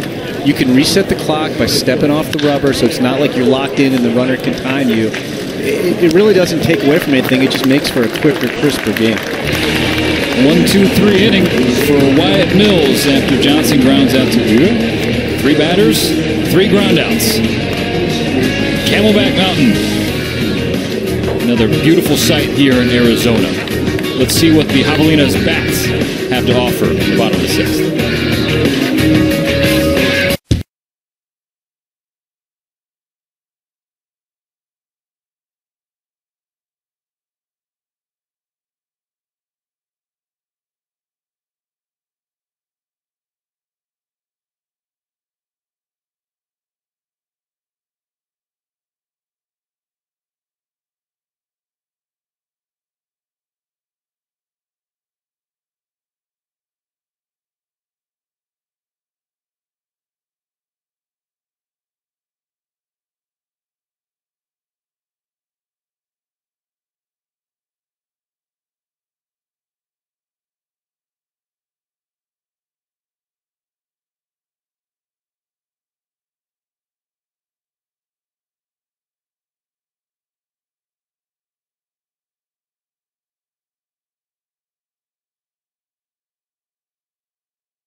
Oh, get him!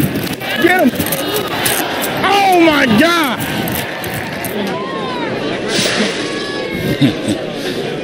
Buddy Reed mic'd up in right field for Peoria and leading things off for the Javelinas here against Jesus Tinoco in the bottom of the 6th inning.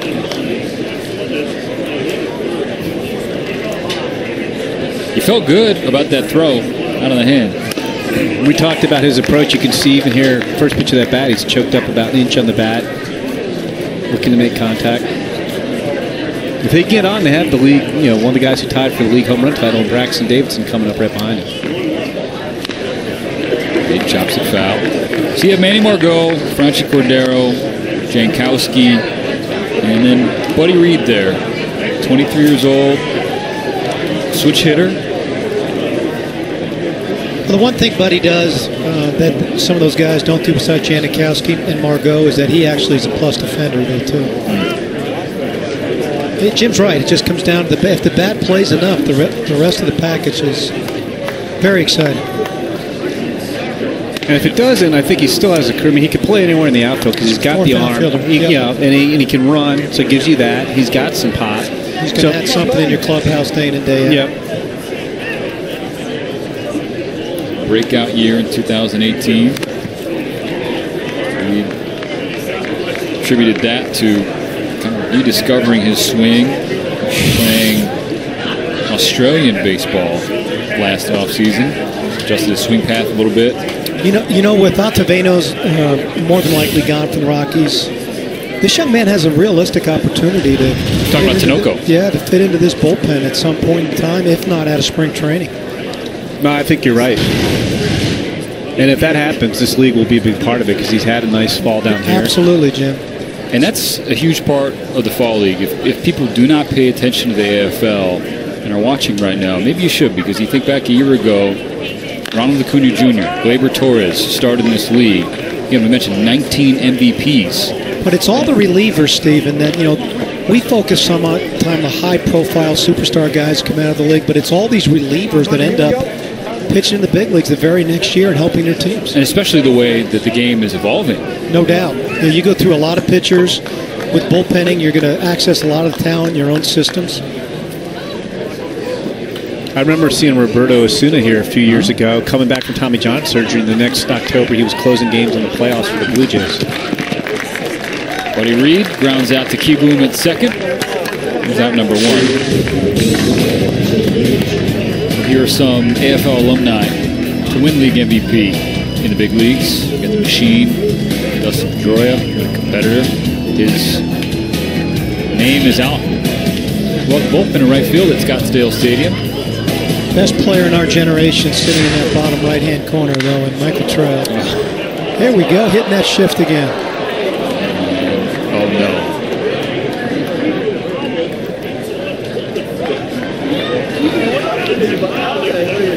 He's okay. I think he just caught it in the knee. It looked like it hit him in the knee. I don't know that he caught his spikes and twisted the knee. I think you're right. I think he just took the ball off the knee. The ball was hit hard. Davidson hit one right. At Carter Keyboom.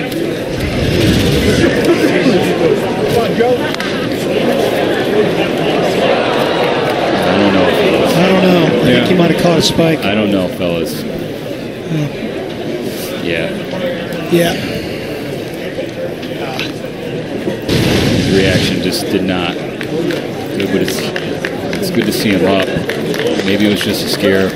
Obviously, never want to or like to speculate about injuries, but just hope he tweaked it, Steven. That's all. Carter Keyboom, just talked about him earlier. It's really an exciting piece of the Nats puzzle. And Jim brought it up earlier, and I'll bring it up again with shifting, is that we don't practice a lot with the shift. So Carter Keyboom was making the adjustment to second base to begin with. He's not taking ground balls in short right field. Keep an eye on his left leg. Yeah, he caught it right there. Right there. Right there. He rolled, he might have rolled his ankle a little bit too there. Well, that's a good sign right there. But my point being is that you know, he's taking all his reps on the dirt. He's not taking his reps 15 feet out in the right field where the ball's going to react differently to you. The spin's going to be different. A lot's going to be different. Huge sigh of relief from everybody here in Scottsdale watching this AFL championship game, seeing Carter Kieboom not just up, but staying in the game for Salt River. One grounded by DiCarlo. Plus 5-4-3. And he's turned that double play to position he's not used to playing. When he turns double play, that's nice adaptability there. That was a cannon right there. Salt River continuing to limit Peoria's offense. 6 down, a few more to go, all here on MLB Network.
The Boston Red Sox are World Series champs. If you want to celebrate that, you can do so with official caps, t-shirts, hoodies, jerseys, jackets, and so much more. Find all the gear you need at MLBshop.com.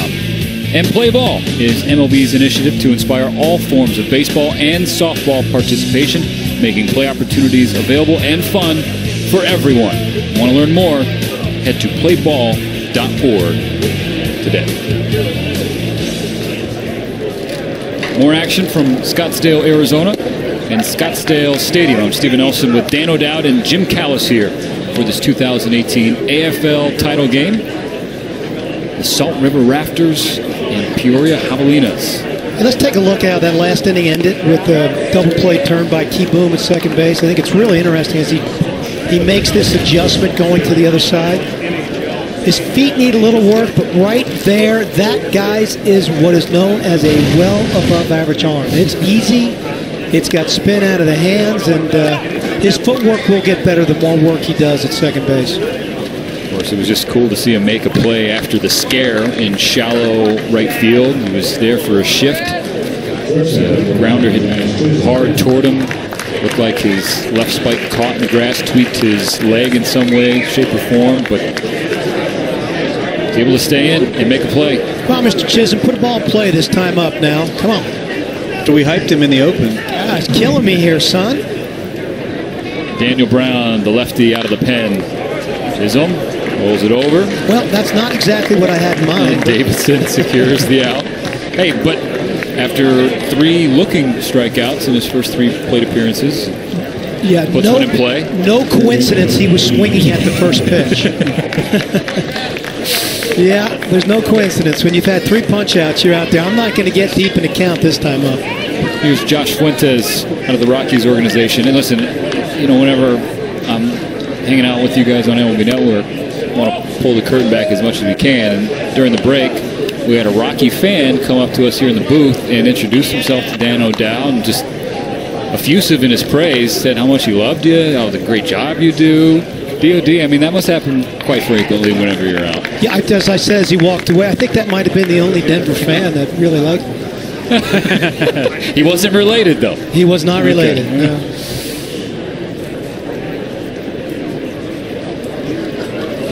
You know who Fuentes is related to? No, we're not doing that as he fouls. No, you already missed that the first time up. You don't get three mulligans. It was on purpose. I wanted to avoid it. Sure. No, listen, because every time Ryan Fitzpatrick is in a football game, it's, well, you know, he went to Harvard. No, I didn't know that. Really? I didn't know. Yeah, okay, guys. He's had good at-bats today. He's been on mostly everything. He's got a very, very balanced approach to hit. Yeah, thank you, Dan O'Dowd and MLB TV. Where is that? You know what? I told my brother not to put that sign up until later in the game. That is amazing. How much did you pay her, Dan? Steven, I did not pay her anything. Okay. But she is related. 2-2 the count now to Fuentes. Now, when I was a GM, there were signs up all over the stadium. They didn't have that quite written up. A little different message? No. Fuentes. He just missed that. To left. And there's an out.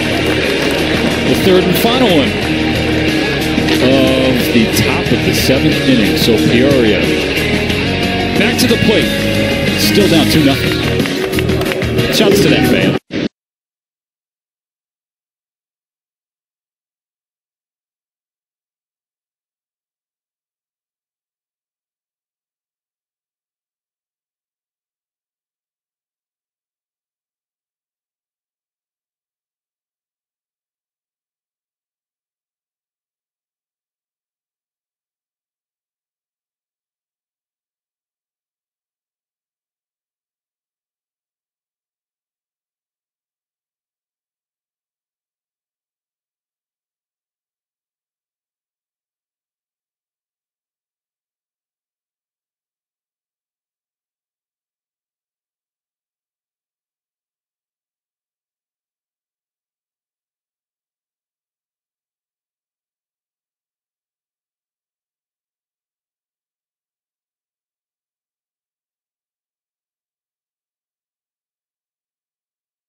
Money management. Back for the 2018 Arizona Fall League Championship game. The AFL, 6 teams, 2 divisions, 6-week, 30-game schedule. Leading us to today, a beautiful day at Scottsdale Stadium. I'm Stephen Nelson, and I want to reiterate, it is my distinct pleasure to be with Dan O'Dowd and Jim Callis as we welcome Jordan Mills to the ball game. Lefty from Shingle Springs, California. A unique delivery. It is. It's deceptive. Provides movement on the fastball, which isn't overpowering, but gets a lot of ground balls. He'll also mix in a changeup to kind of add to the deception. Nationals have 3 lefties here in the Salt River bullpen. They're all interesting in different ways. We saw this guy pitch pretty well last week. Yeah, you know what surprised me, Jim, last week is that usually guys with this kind of angle, crossfire delivery, stay on their arm side of their delivery, arm side of the plate. But he got to his glove side pretty well last week. Bottom of the 7th, Peoria Javelinas. Best team in the regular season in the AFL. Trailed by 2, just 3 hits on the day. Ian Miller leading things off. It's 1 for 2 with a single. He's in the Mariners organization. So is the man managing the Javelinas. Can't check up, fouled it off. Darren Brown, who was the Mariners interim manager to finish out the 2010 campaign. See him out there at 3rd. He's the skipper for the Javelinas. You know, you really don't realize how long a year it's been for those guys. They get to spring training usually in mid-February. So they've been on the road, living out of a hotel or temporary housing for a long period of time right now. I'm sure as excited as they are to play in this game, I bet you they're just as excited to be able to get home with their family. No doubt about it. You know, Brown did credit the group that he has. And there's Tommy Watkins, his counterpart in this championship game. Just got promoted, didn't he? Yeah. Twins first base coach. Interesting staff being put together there in the Twin Cities. Hired a very dear friend of mine and Tony Diaz to be their 3rd base coach. Watkins just finished up his first season for AA Chattanooga. That's a thrill for him. Yeah, that is quite an honor. Congrats to Watkins and his family. It's away from Mills. And if he knew that was coming, he kept quiet about it because we talked to him, I guess was it before the fall? The broadcasts were running together a little bit, but I think it was before the Fall Stars game and talking about how next year he might be managing Alex Kirilloff and Royce Lewis in the Twin system. And he was looking forward to that. And I think he's looking forward to being a big league first base coach, though, too. Yeah, don't play poker with Tommy Watkins is what I best both worlds is that now he'll be able to be in the big leagues when those two get there. Yeah. Exactly. And should you be tuning in on MLB Network right now and have any questions about the league or these two teams, the prospects coming up, feel free to tweet at myself, Steven Nelson, Steven with a PH, no spaces. Look at the speed and hustle down the line. Ian Miller legging one out. Team defensive drill. Pitcher didn't break the cover. Close games. And that's a well above average runner, too. He's got to break right away. Yeah, I mean, that was the only way they were going to have a chance. Yep. Just a little hesitation from Mills off the mound. You know, I think if he breaks right away, I'm not sure he gets it either because he didn't fly it. He was We will never know, will we?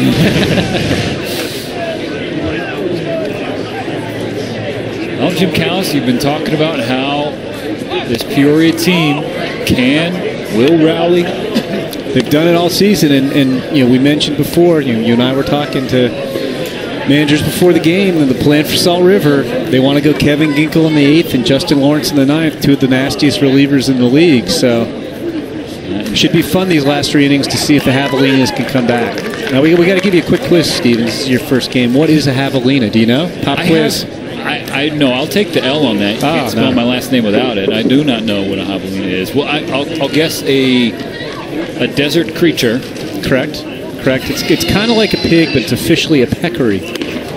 Oh, what? It's some form of animal that's not quite a pig. It's a relative of a pig. Let's leave that conversation alone. I only watch MLB Network. I got to tune into more Nat Geo, apparently. That's a good pitch right there. He framed it well. Just trying to get a double play ball right here. Fox. You know this man hears about Batman all the time with his name. Hard to double him up, though. He's one of the better runners in the league, too. The Javelinas have a lot of speed in their lineup today. I don't know if they're going to run down by 2. Darren Brown told us he doesn't give them a steal sign. It's a stop sign only. And that's pretty common down here. You know, they want these guys to develop and, as Dan's pointed out, learn on their own. Okay, got 3-2 count. You got plus runner at first. Guy who doesn't strike out that much at the plate. I'm sending him. And you can see here the stolen base leaders in the league. 2 Two of them play for Salt River Rafters. Mills checks Miller back to first base. For me, this is the best opportunity right here for the Peoria Ball Club. Part of their lineup up is where they want. They have no one else up in the bullpen. They just got somebody up now. You got the MVP on deck, who's the league leader in RBIs, the second in the league in home runs. One home run for the lead. That's a heck of a take. That's a heck of a take from Lucius Fox. So, two aboard, nobody out for Keston Huda.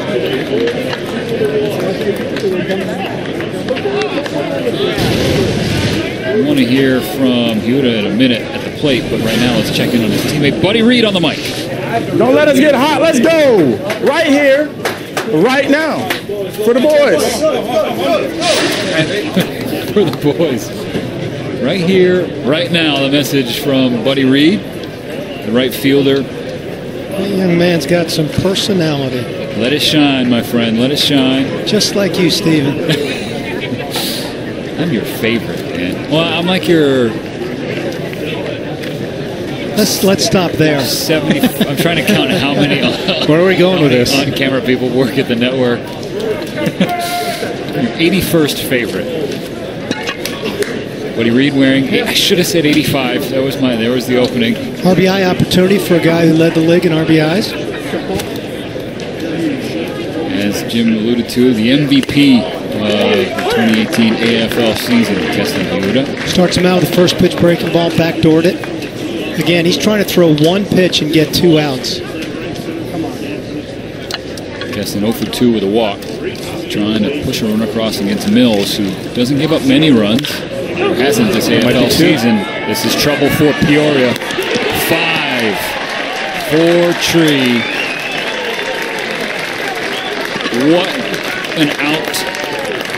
What execution from Salt River.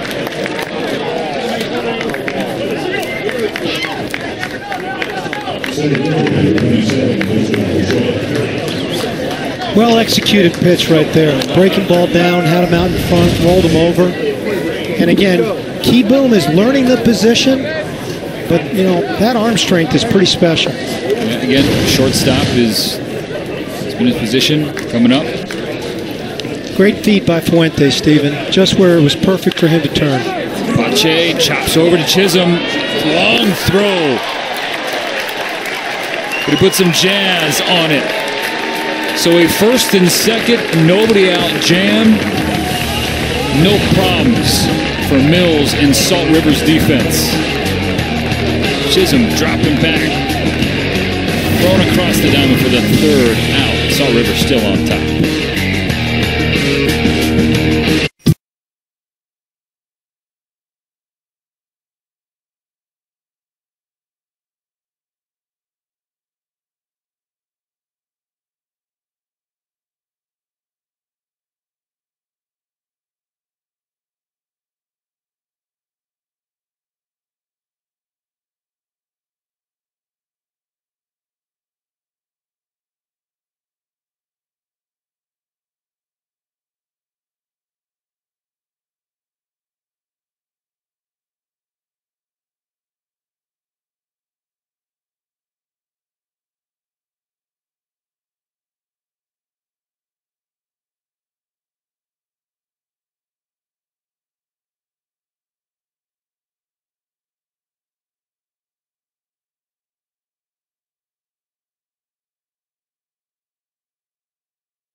The Arizona Fall League Championship game on MLB Network is brought to you by I Promise.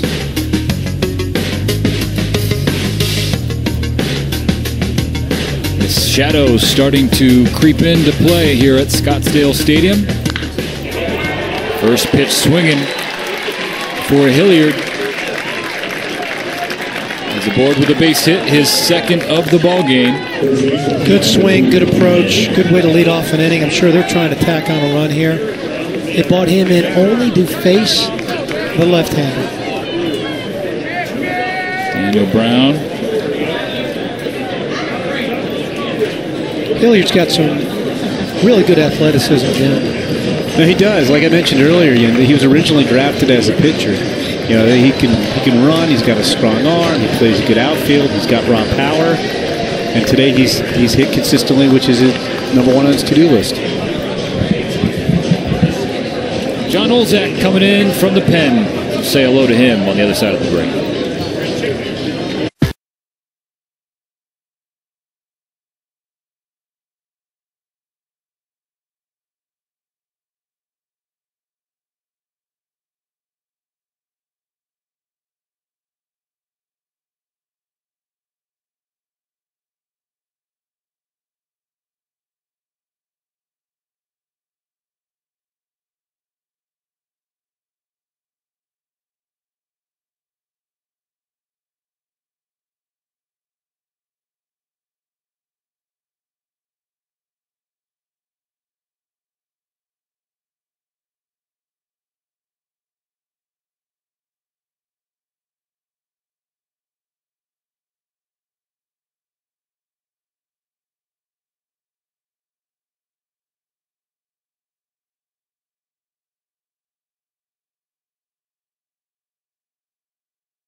That one is a long strike off the bat of Tyler Nevin. See, that's the power that's going to come if you just stay patient. I mean, he was a rhythm click away from hitting that ball over the bullpen, and it's there. And you get more excited when you see that type of swing, and it confirms what you believe in your heart that it's going to be there. John Olzak at the end of the rocky road in the Salt River lineup, if you will. 3 consecutive Rockies prospect.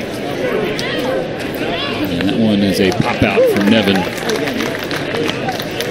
We were talking earlier, Dan, about how this is a great opportunity for relievers to kind of make a name for themselves. And Olzak's one of those guys who's really stuck out to me. He has one of the better sliders I've seen in this league. He'll throw in the low 90s, but I've seen him get a lot of swings and misses and uncomfortable swings on his slider. And Jim, we've seen how that's played out now at the big league level, where guys' slider usage out of the bullpen almost becomes their primary pitch. Just want to call attention real quick, if we can get a shot at the way they've shifted. This makes it a really uncomfortable turn. So if there's a routine ground ball hit at the true second baseman in the 4-hole right now, the shortstop's got to go back to be able to make that play. He does, but not in time to apply the tag. So Tommy Watkins turning Hilliard loose here with 1 out on the base pass and the shift on. Pretty good throw by DeCarlo, too. I mean, it was right on the bag. It was pretty close. Led him to. Ooh, might have been out. Ooh. Yeah, he might have been out. Really quick transfer, too. I've been really impressed with this young man behind the plate. He's got a chance. Wow. Well, the Rafters aren't going to flag the crew down here and let them know, hey, you missed that one. No replay here in the Fall League, although they've had it. They've had it at times. Well, they experimented with it in past years before they implemented it at the big league level. So in past years, you could have challenged that call. Buddy Reed in the outfield. And Dalton Varsho at the plate, a.k.a. that one skips away from DiCarlo, and Hilliard moves up. Nothing you can do about that. That ball bounced literally a foot in front of home plate. That's more self-defense than fundamental block right there. Look where this ball bounces. Yeah, that's hit him off the mask. That's really a tough block right there. Yeah. Situational RBI opportunity here now. Mr. Varsho, infield in. Yeah. 2-2 count. Dalton Varsho. Swings over, grounds it to Davidson, who has to look Hilliard back to third. This will be a nice matchup here. We've talked about Kieboom's hitting ability against a guy with a really nasty slider right on right. I'm looking forward to this matchup. Kieboom's still in there, had a scary play in the field earlier. Feared injury, but he's a ball player. We got a question, not even a question, a comment on Twitter. We talked about Carter's place in the Nats organization, where his brother is already up to big league club. And a question from Trevor: who is your favorite player in the game? Oh, Trevor's last name, Kieboom.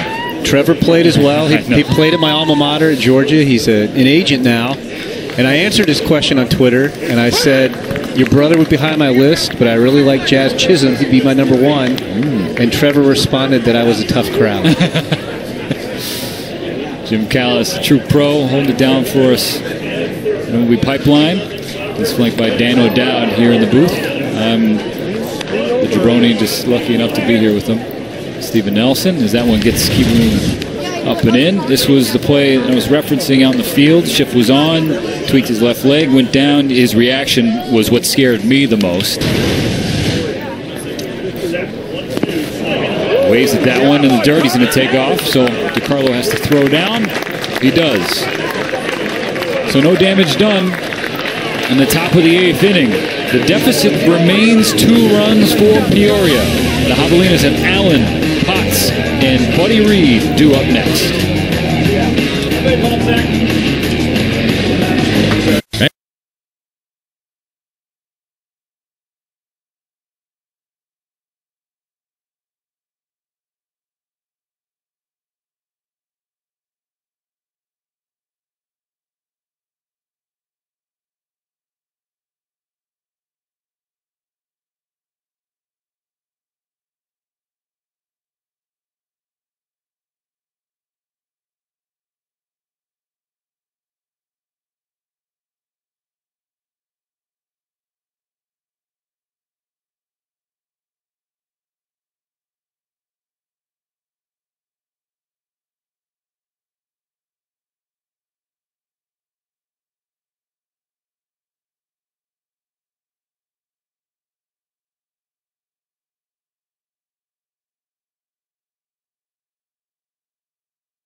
Into the commercial from Domino. Weeknights on MLB Network. Join the off-season conversation and shenanigans with Rose and the Real 1-5. Kevin Millar on Intentional Talk at 7 Eastern, then at 7:30. BK debates off-season moves on the show for the thinking fan. MLB Now. Weeknights only on MLB Network. There's those planes trying to get a better look at the AFL Championship game. Leadoff single for Austin Allen. The first pitch he sees from Mills. Jim, you surprised he's out there for a second inning the way you thought they'd line the bullpen up? I think they're playing matchups a little bit. I wouldn't be surprised if they come get him right now and bring in the righty Ginkle to face Potts. Reed to switch hitter.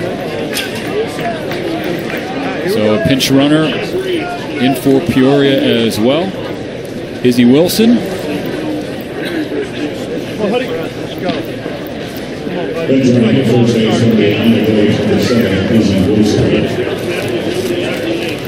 So let's see what Hudson Potts can do.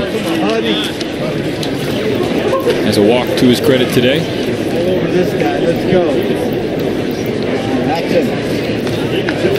To the wall.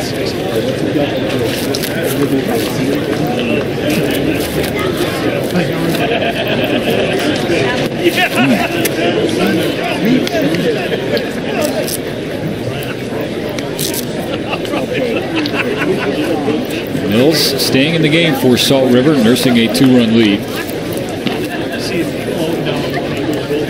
Is 1-0. A appeal down to first base, and they ruled that Potts did go.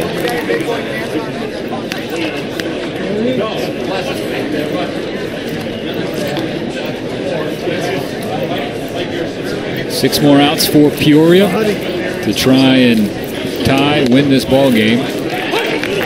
Strike 2 to Potts. Javelinas 21-9 on the season. Third best record in AFL history.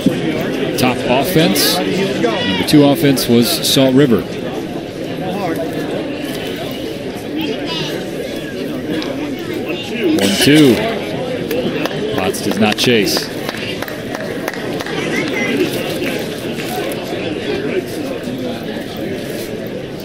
Here we go.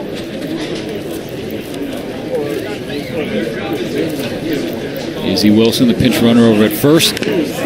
Potts fouls one back. In the bottom of the 8th. You're watching the network, you're running out of time to pepper Jim Callis and Dan O'Dowd with questions, should you have them. Stephen Nelson, Jim Callis, MLB, 2 handles. Twitterless Dan. And touch low. Fills things up here. You got to set up an account for Dan, Steve. I'm going to do it. I'm good. I'm really good. Do it. You know, we did get a question for Dan specifically. Go ahead and you guys answer it for me then. Okay. The question is from Dander Bogarts. Said Potts swings through strike 3 for the first out. That's a good question. It's a great handle, Dander Bogarts. Hey, we've been talking about Buddy Reed a lot. Let's take a look at my player makeup checklist. Okay. You guys help me out here. How many you got? I got love of the game. Yeah, that's a good. I've got effort and energy. No doubt about it. Move on. Okay. Baseball awareness. Got that one. Competitive confidence. Got that one. In spades, for sure. And got some leadership ability. Got that one. And he lays it down. The bunt to third. The throw over to first. Cannot get Buddy Reed. So that young man has checked off a lot of boxes early in his career. So you leave the ballpark liking what you see about him and his approach to the game and his teammates. You know, Reed helped Peoria get to this championship game with a go-ahead solo home run in the 9th inning to clinch the division against Salt River on November 7th. So, guys, I used to use that all the time as a GM. When I go in to evaluate a player, you know, the scouts all the time would, for the most part, Jim, you know, they get the talent right. I was really concerned about getting what was inside the box. I think that's almost the most important job an area scout has now when you're scouting amateur talent or a pro scout, to figure that out, because you can see a lot of the ability stuff you hear at the game, you know, before the game. Everybody sees that part of it. There's not like, you know, you could get 6 scouts together, they're all going to see a lot of the same things, but you're right. And I'd encourage each of our guys to develop their own checklist. It didn't have to be mine. It's whatever was important to them to get the player right. You know, it's the why and the how. It's why do you like him, and then how did he become that way? When you figure out how he became that way, then you'll be able to understand what's inside the competitive fire inside his heart. Buddy Reed has been mic'd up today as well, so I'm excited to hear what he had to say in that bunt single. Braxton Davidson fouls it off. Davidson's got tremendous pop, former first-round pick. You know, right now he's trying to, in those two swings, he's trying to hit a 3-run home run. Right now what they need is just a quality at-bat, a ball in play, something that can find a hole and string some hits together. You don't want to have an empty at-bat here where you end with a strikeout. Another 1-2 count for Mills. See what Davidson can do with it. As he check up, peel to third. He went. There's that slider. You know, it's interesting. We talked about how Peoria's got the best offense in the league and one of the best teams in history. 6 hits today, only 2 have gone all the way through the outfield. Yeah. So Mills, he'll exit. And this is the man Jim Cowles has been talking about, Kevin Ginkel, Arizona Diamondback prospect, former Arizona Wildcat as well. Yep. Talk more about him when we return after this timeout.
Inside.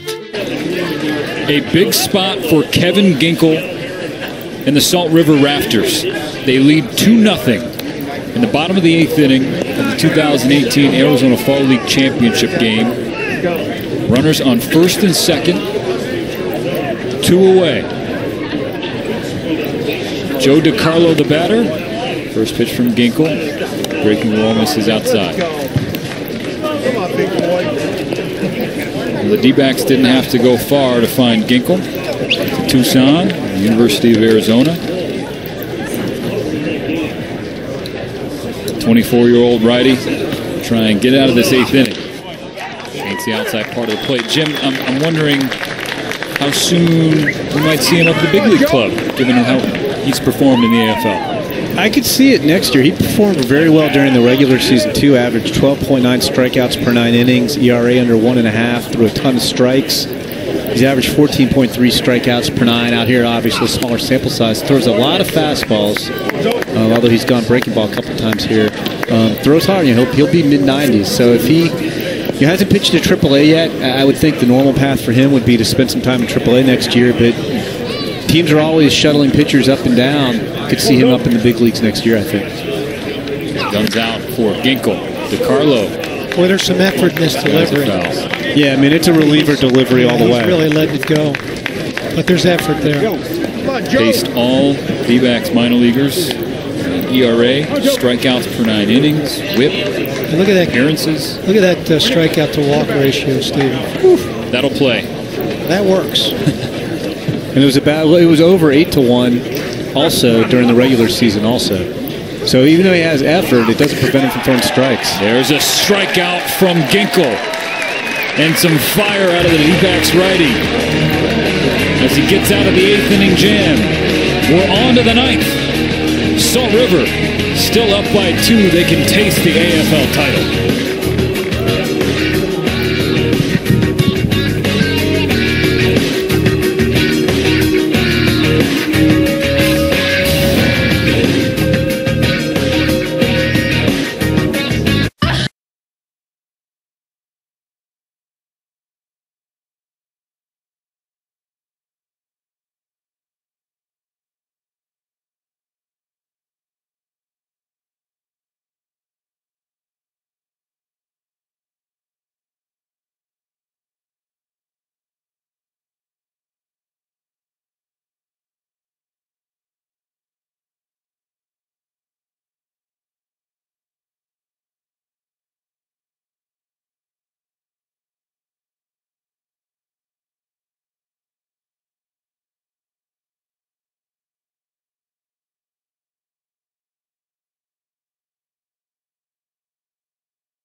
And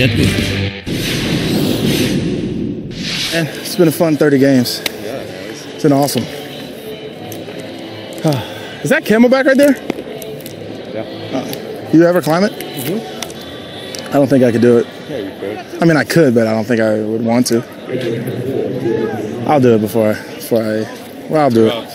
Yeah. You won't. You won't, Buddy Reed. You know what he will do is have a future in broadcasting. If he wants it, that's for sure. Oh, look at all those people doing it for the gram up there. All right, top of the 9th inning. Dalton Moats, lefty out of the pen for Peoria. He's facing the middle of the lineup, or the bottom of the lineup, I should say, for Salt River and Monte Harrison. Sinker slider lefty. We saw him in the Fall Stars game. Real brief appearance, but he got the win. Came in, got a caught stealing, 4-pitch walk, and a ground ball. And walked away with the win. 15th rounder out of Delta State in Mississippi. He's been really effective down here in the fall league. One of the harder relievers in the league to hit. Very, very efficient. Monte's got one of the bigger hits in the game. His 2-strike, 2-out single up the middle was a big hit. And if Marlins fans follow Harrison's profile and his scouting report, they know he's got the pop and he struggles with the strikeout, and they didn't see that hit, they should know that it was a great piece of hitting. Did not try to do too much, didn't swing out of his shoes. You know, I know that Daz Cameron was in this league, but this guy really reminds me more of Mike than even Daz does as his son. Body type is similar, swing mechanics are really similar. He might be a little bit bigger than Mike physically, but very, very similar. That's a great call, because Daz, even though he's the son of, is a very different player than his dad. I mean, they're both good defenders. I don't think Daz is as good as Mike, because there were a few guys as good as Mike. His dad had a lot of swing and miss in his game. Daz is maybe a little bit better hitter, doesn't have nearly as much power as Mike had. And you're right. I mean, Monte Harrison is kind of that feast or famine hitter who can also help you win games with his speed and defense. Harrison going to try and get some more insurance for the Rafters. Facing Moats, who did not allow an earned run till his 7th and final appearance in the AFL, at 10 straight scoreless innings pitched. Harrison, it's a hack, fouls it back. Good swing. He made 10 starts in the minors this year, but they were all as an opener. I mean, the Rays do that developmentally as well to try to get guys accustomed to that. I can see, Jim, where this guy fits that profile very well. Especially if you faced a team that wanted to load up righties against him, and then you let him pitch an inning or two, and then you bring in a righty to counteract that. Wilson went down to get that one, grounds out to Lucius Fox at short, and you can see Monte and his new duds as he and the other Marlins prospects down here for the Fall League trying out the new uniforms, new colores for the Miami Marlins. Fellas? I like him a lot. You know, don't you think it fits the kind of the South Florida theme a little bit? That's Miami Vice right there. I like it. Bright and bold, and again, I think it fits that community very well. Good for them. It's cool to see it. First time we're seeing it in game action down here at the Arizona Fall League. The premier fall showcase event for Major League Baseball in its 27th season. Daniel Johnson is 1 for 3 today, drove in a run.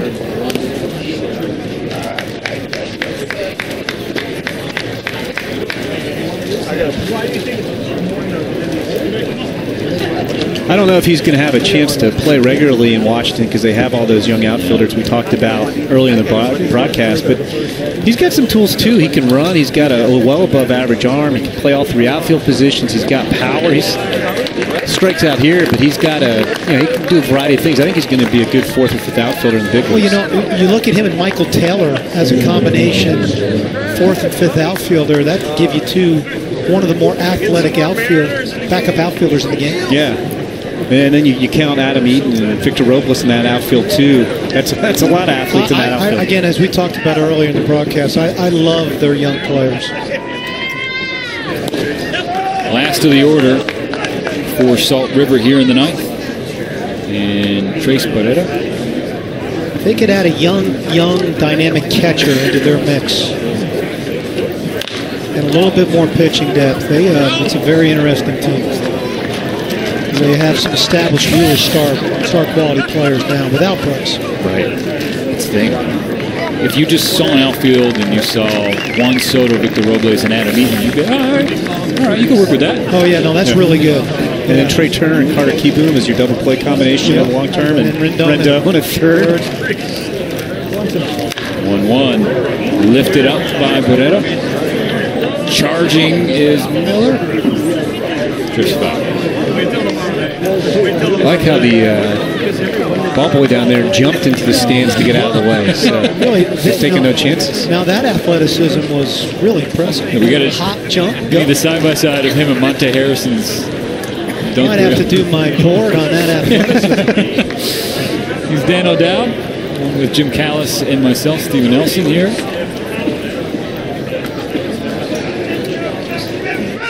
Closing in on the finish line of the 2018 Arizona Fall League season. And Dalton Moats gets Barrera to chase, strike 3. Moats and O's for Salt River. Moats mowing him down, and 0s on the board for Peoria. They're going to try and change that in the 9th.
This copyrighted telecast is presented by authority of the Office of the Commissioner of Baseball and may not be reproduced or retransmitted in any form. Any accounts and descriptions of this game may not be disseminated without express written consent. Last 3 outs for Peoria, the 2018 Arizona Fall League Championship game. Justin Lawrence going to try and close things out for Salt River. First hitter is so important when you got a 2-run lead. That man is Ian Miller. Save percentage goes up dramatically if you can retire that first batter, but if you can't, things get very interesting quickly. What's Justin Lawrence all about, Jim?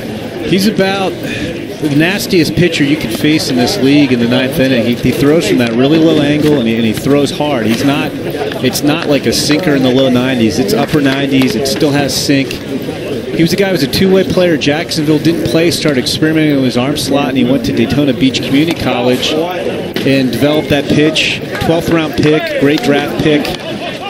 You know, he's led the league in saves. He's been inconsistent at times as well, but he is just nasty. The key for him to make the climb, he's only pitched to high A before he got here, is going to be getting a more consistent second pitch so people can't just try to sit on the sinker, which isn't tough to hit. It is tough to hit, even if you know it's coming. We saw him in the Fall Stars game. The one thing he didn't do late in the game that cost him was command the strike zone. And again, he's fallen behind here 3-1. Miller misses away, so a leadoff walk for Peoria. Lawrence, to kind of help him out, the Rockies called upon Steve Reed, no doubt. Yeah, Steve's one of the best in the game, unique because he throws from the same angle. You know what's funny, guys, is that 3 hardest outs to get in the game are the last 3 outs. And you can see right now, his emotions are running a little quickly on the mound right now. The degree of difficulty jumps up a bit as we go to the top of the order with Lucius Fox, Keston Hiura, and Christian Pache. We saw him lose the Fall Stars game, too. I mean, he gave up a triple. It could have been a play that could have been made. It would have been a difficult play by Luis Barrera of the A's, but Buddy Reed triple off him with 2 outs, and then he gave up a walk-off single. So he's like I said, he's led the league in saves, but there's also been times where he gets in trouble with his control, and we're seeing it at least right here, right now, a little bit. You don't want to face Hero with 2 guys on. To settle in, but Lucius Fox gets good wood on it in the left center field. Miller's got speed. He'll hold up at third as Fox with a stand-up double has Peoria cooking in the 9th. And that's the concern I've got right there. It's the ability to attack left-hand hitters on a consistent basis, other than a fastball. Right. The slider's just not real consistent.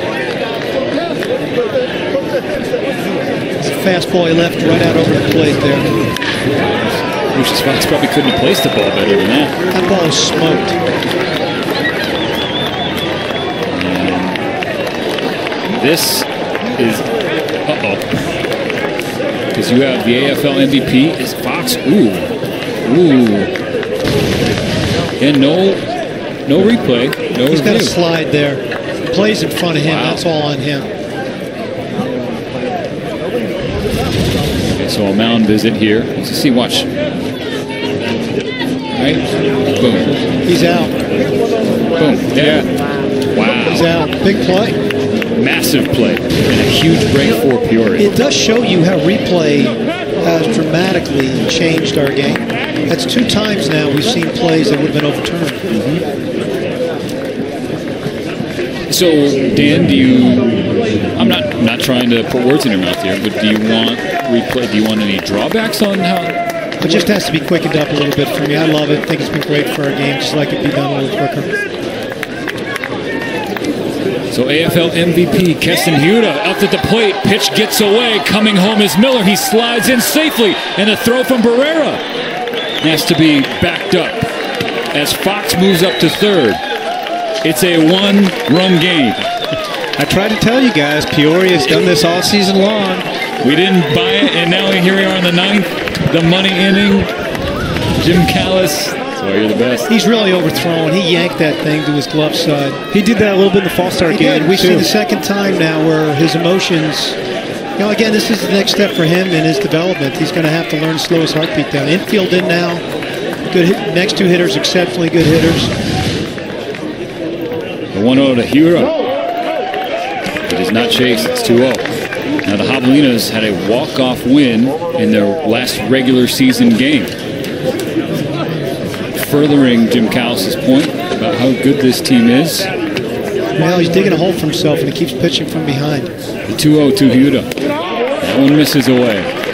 Nobody up in the Salt River pen. No, this is his game right now. He's going to have to find himself. That's where the catcher may have to go out and slow the game down for him a little bit. The 3-0. Keston was taken the whole way. Sure, because he's the winning run. And the pitch count here, or the timer as well, 15 seconds you got. When you're in this situation as a pitcher and the game's starting to move fast on you, it's another factor. 3-1. Hura up the middle. Tie ball game.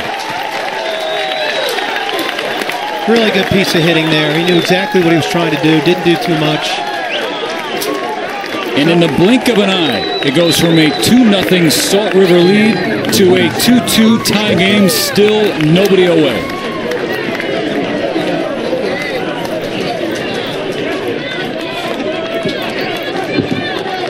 Sacrifice situation here, you think? Or are they going to let the big boy try to hit a double in the gap and walk it off? Tristan Pache.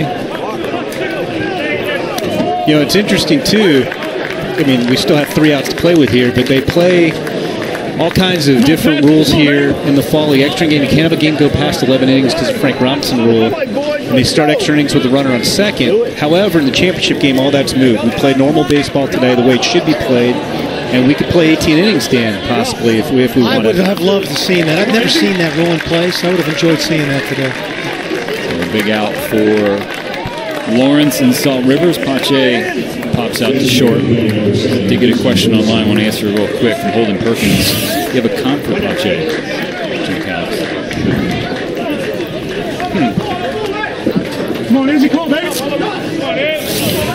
Yeah, he kind of has some Mike Cameron to his game, too. Maybe not quite as much power, but he's that kind of defender and runner. Izzy Wilson chops it over to first. Nevin thought about going to second. Instead, just steps on the bag at first for out number 2.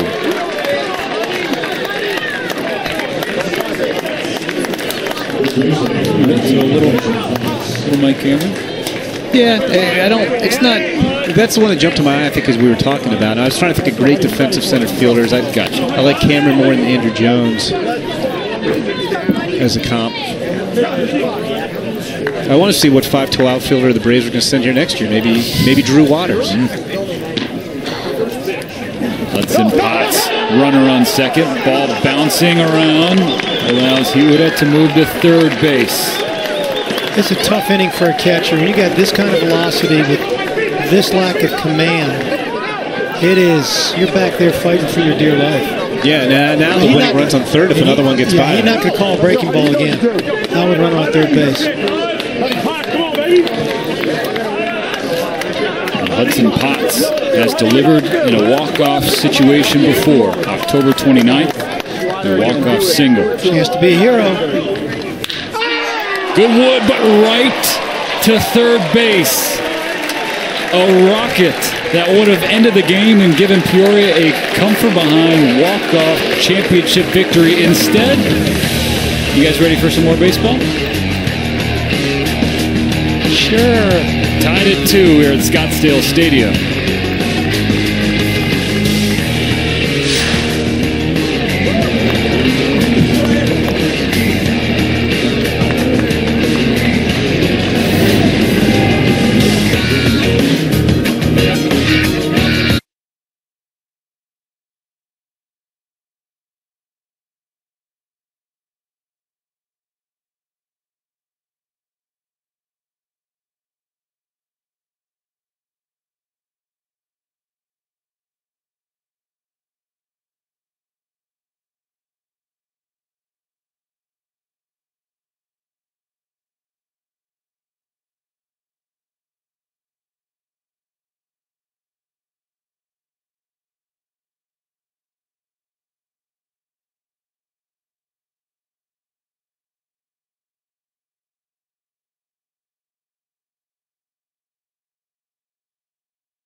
The end of the commercial from Domino.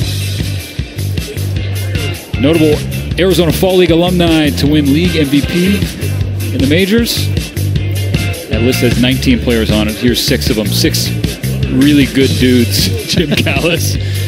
Which one do you remember the most? Which AFL campaign sticks out of those 6? I remember Chris Bryant because he came here straight out of the draft. He had this crazy year, 2013, where he out-homered 3/4 of the team's NCAA Division I by himself. Then he went out and hit double-digit home runs in the minors in about 2 months. I think he got up to high Class A, and then he came here and he just continued to crush the ball. And it was, I just remember telling people, not that I was going out on a limb because he was number 2 pick in the draft, this guy's going to be a star. And with his personality and looks, he was just going to own Chicago. We have a big welcome to a big man in Adam McCreary. Lefty in the Brave system facing Jazz Chisholm in the top of the order for Salt River. Jazz had a tough day, and this is going to be a tough look with a 6'9 lefty with a lot of life on a low 90s fastball. Jazz rounds into the shift. Go to Davidson at first, and I'm going to get him.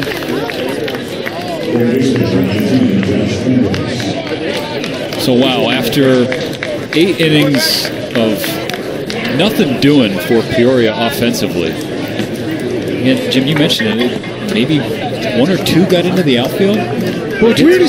They had opportunities there, too, because they had 6 walks and hit batters. They had 13 base runners. They had, I think, 4 innings where they had multiple base runners, including 1 with the bases loaded, but they hit into a couple double plays. They could just never get that run in. And Dan called it, you walked the leadoff hitter in the 9th, and they had a 2-run lead, but that just got them started off on a bad foot, and it went worse from there. Let's see what Josh Fuentes can do.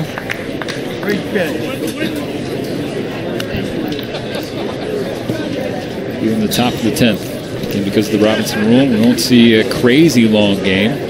No, there is no Robinson rule. That's what I said. No, we could be here for. I'm on the red eye tonight. I'm good for 20 innings. So both these teams have about 15 or 20 pitchers on the roster. We could be here a long time. Yeah, so this is played like a normal Jim, game. Why don't you speak for yourself? Jim Callis and Dan O'Dowd here.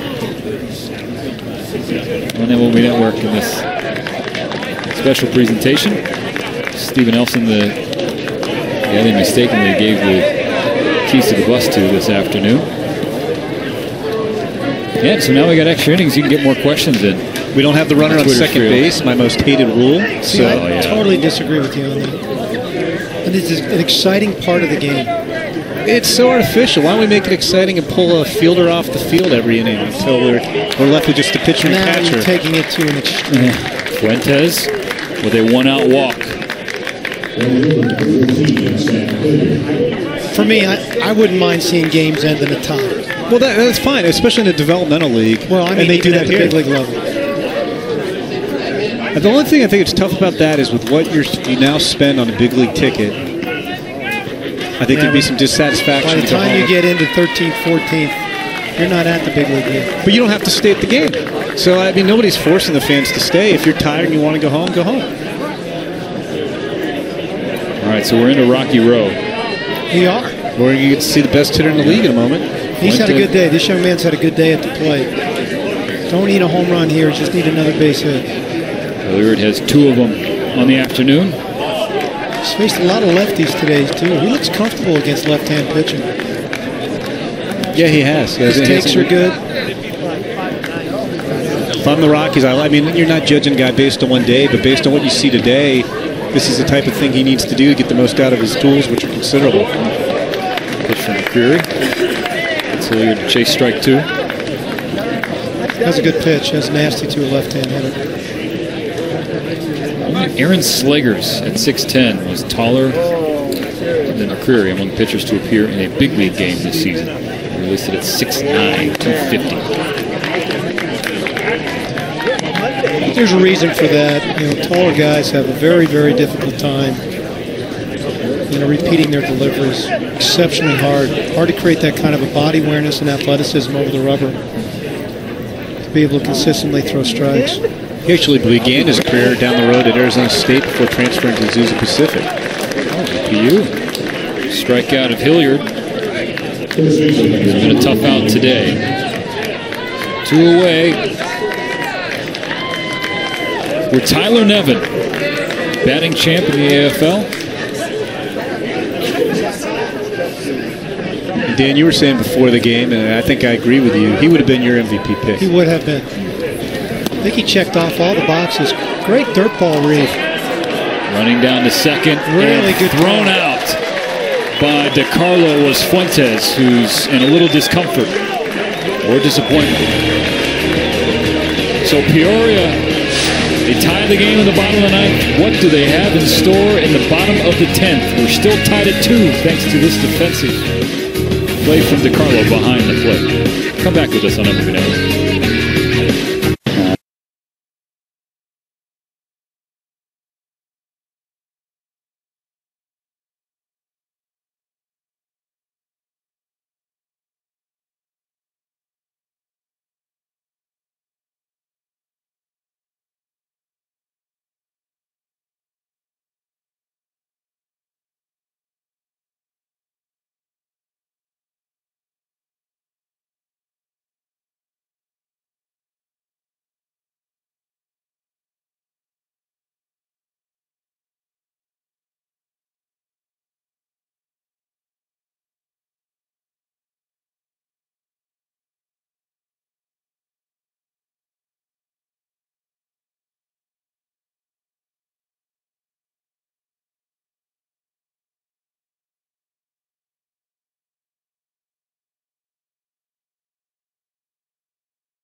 Hit by pitch walk.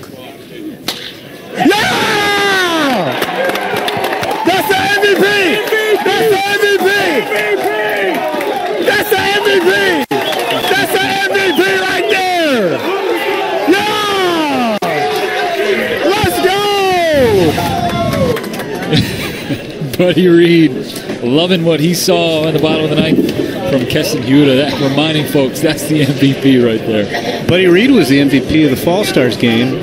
Clutch 2-out triple in the bottom of the ninth to tie it and scored the winning run. And I would have a chance to maybe be the MVP of this game if he provided some heroics here. Put down there, Jim Callis, and I got to tell you, I don't hate it. But he'll have to earn it. I mean, Taylor Gilbo is another one of these. The Nationals have about 8 lefty relievers here. I think it's only really 3, but he'll throw in the mid-90s, and he's got a hard slider. He'll even mix in a change. He is tough on lefties, reads a switch hitter, so he's batting right-handed. But Taylor Gilbo, another one of these relievers who's helped himself in the fall league. Buddy Reed, first 2 pitches, both foul back. And Jim Callis, I know you're an SEC guy. This is a Baton Rouge native who goes to Alabama. Yeah, well, I wonder how that happens. So I'm going to guess he probably grew up an LSU fan, because they have probably the best fans in college baseball. Gosh. I probably angered some factions of Twitter by saying that, but they love their baseball in Baton Rouge. Let us know, Jim Callis, MLB, Steve Nelson will take all your tweets and complaints. Reed chops it back to Gilbo, settles it down, fires to first. Shadows are going to begin to become a problem in this game.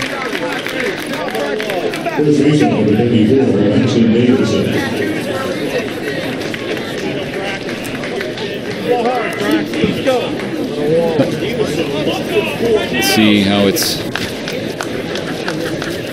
going to look for Davidson up at the plate right now.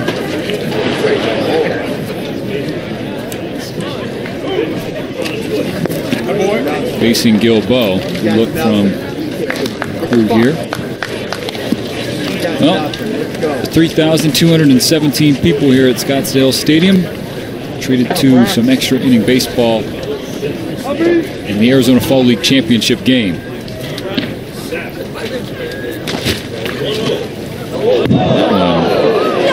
Gets away from Gilbo. The crowd really loved that, apparently. Well, this crowd has stayed right in here with us, guys. Nobody's left at all. No, for sure. They've had good energy, led by Susan there behind the Salt River dugout. Here's the 2-0 to Davidson. Backs it and wore it. And I'll give credit again to the pitch clock for keeping this game moving at a nice pace. Got underway just after 1 p.m. local time. The toe. Oh. Ain't gonna feel good.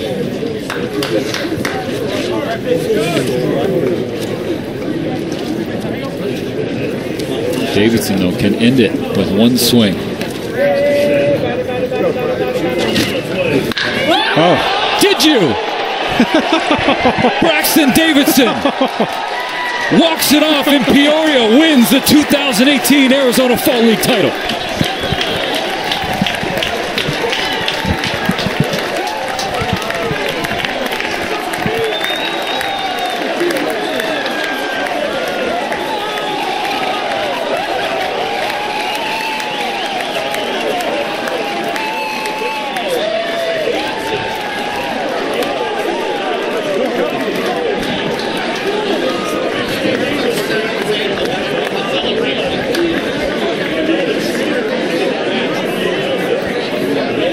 Something happened to Braxton Davidson during the celebration. He immediately called for help from the athletic trainer.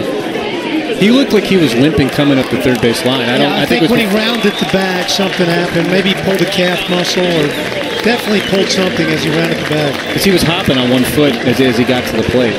A hobbled hero is Braxton Davidson. That ball was crushed, guys. That was a moonshot. Okay. Celebrates. So he's galloping, and then something happened. Right there. Yeah. Coming around third base, he was doing the side shuffle. Gatorade bath. Gonna put a little damper on the celebration for Peoria. He's in the training room right now while his teammates are out celebrating. Oh, that stinks. That stinks. But what a moment for the Javelinas. And Jim Callis, what did they do? They came back. Yeah, Steven, you called that. That wasn't me saying that a couple times was not as good as you saying he could win the game on one pitch. You just called it. Attaboy. Insert saying about broken clocks.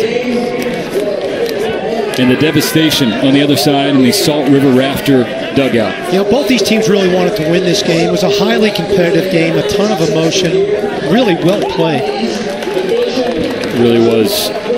Competitive, great performances on the championship stage, but the Javelinas, with 21 wins in the regular season, battle back, scored 2 runs in the bottom of the 9th to tie and extend the game, and then in the bottom of the 10th, Braxton Davidson with a massive swing produces a massive home run that sends everybody home. And he's not even out there to enjoy this with his teammates.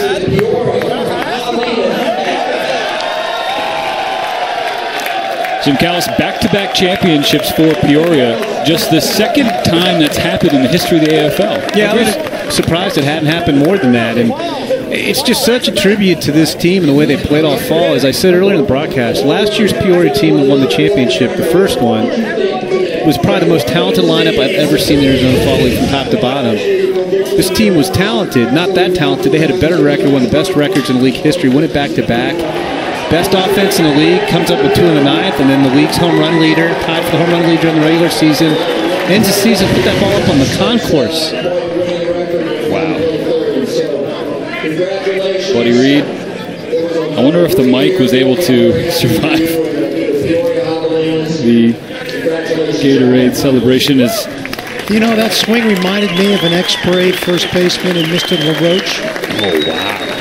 A little whippy through it, and that was a mistake pitch up in the strike zone. But, give the credit to the young man. He did not miss that pitch. No. That might have left the entire stadium. The different sound coming off the bat. Oh, my gosh. And he knew it. Saw it the way he tossed his bat right after the ball left. Look at the emotion of the players celebrating right here. This is great. Buddy Reed mic'd up. What was the celebration like from his vantage point? Let's go, Braxton.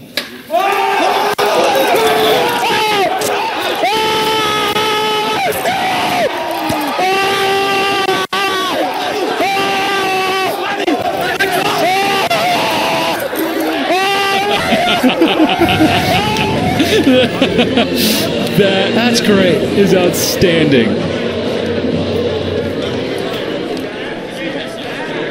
Buddy Reed skyrocketing up the list of people's favorite baseball prospects. I love the way he grabbed Davidson's bat and marveling at it. And again, all I can do right now is think about Braxton Davidson, how he's not able to soak up his moment because he was injured rounding third base after the walk-off home run.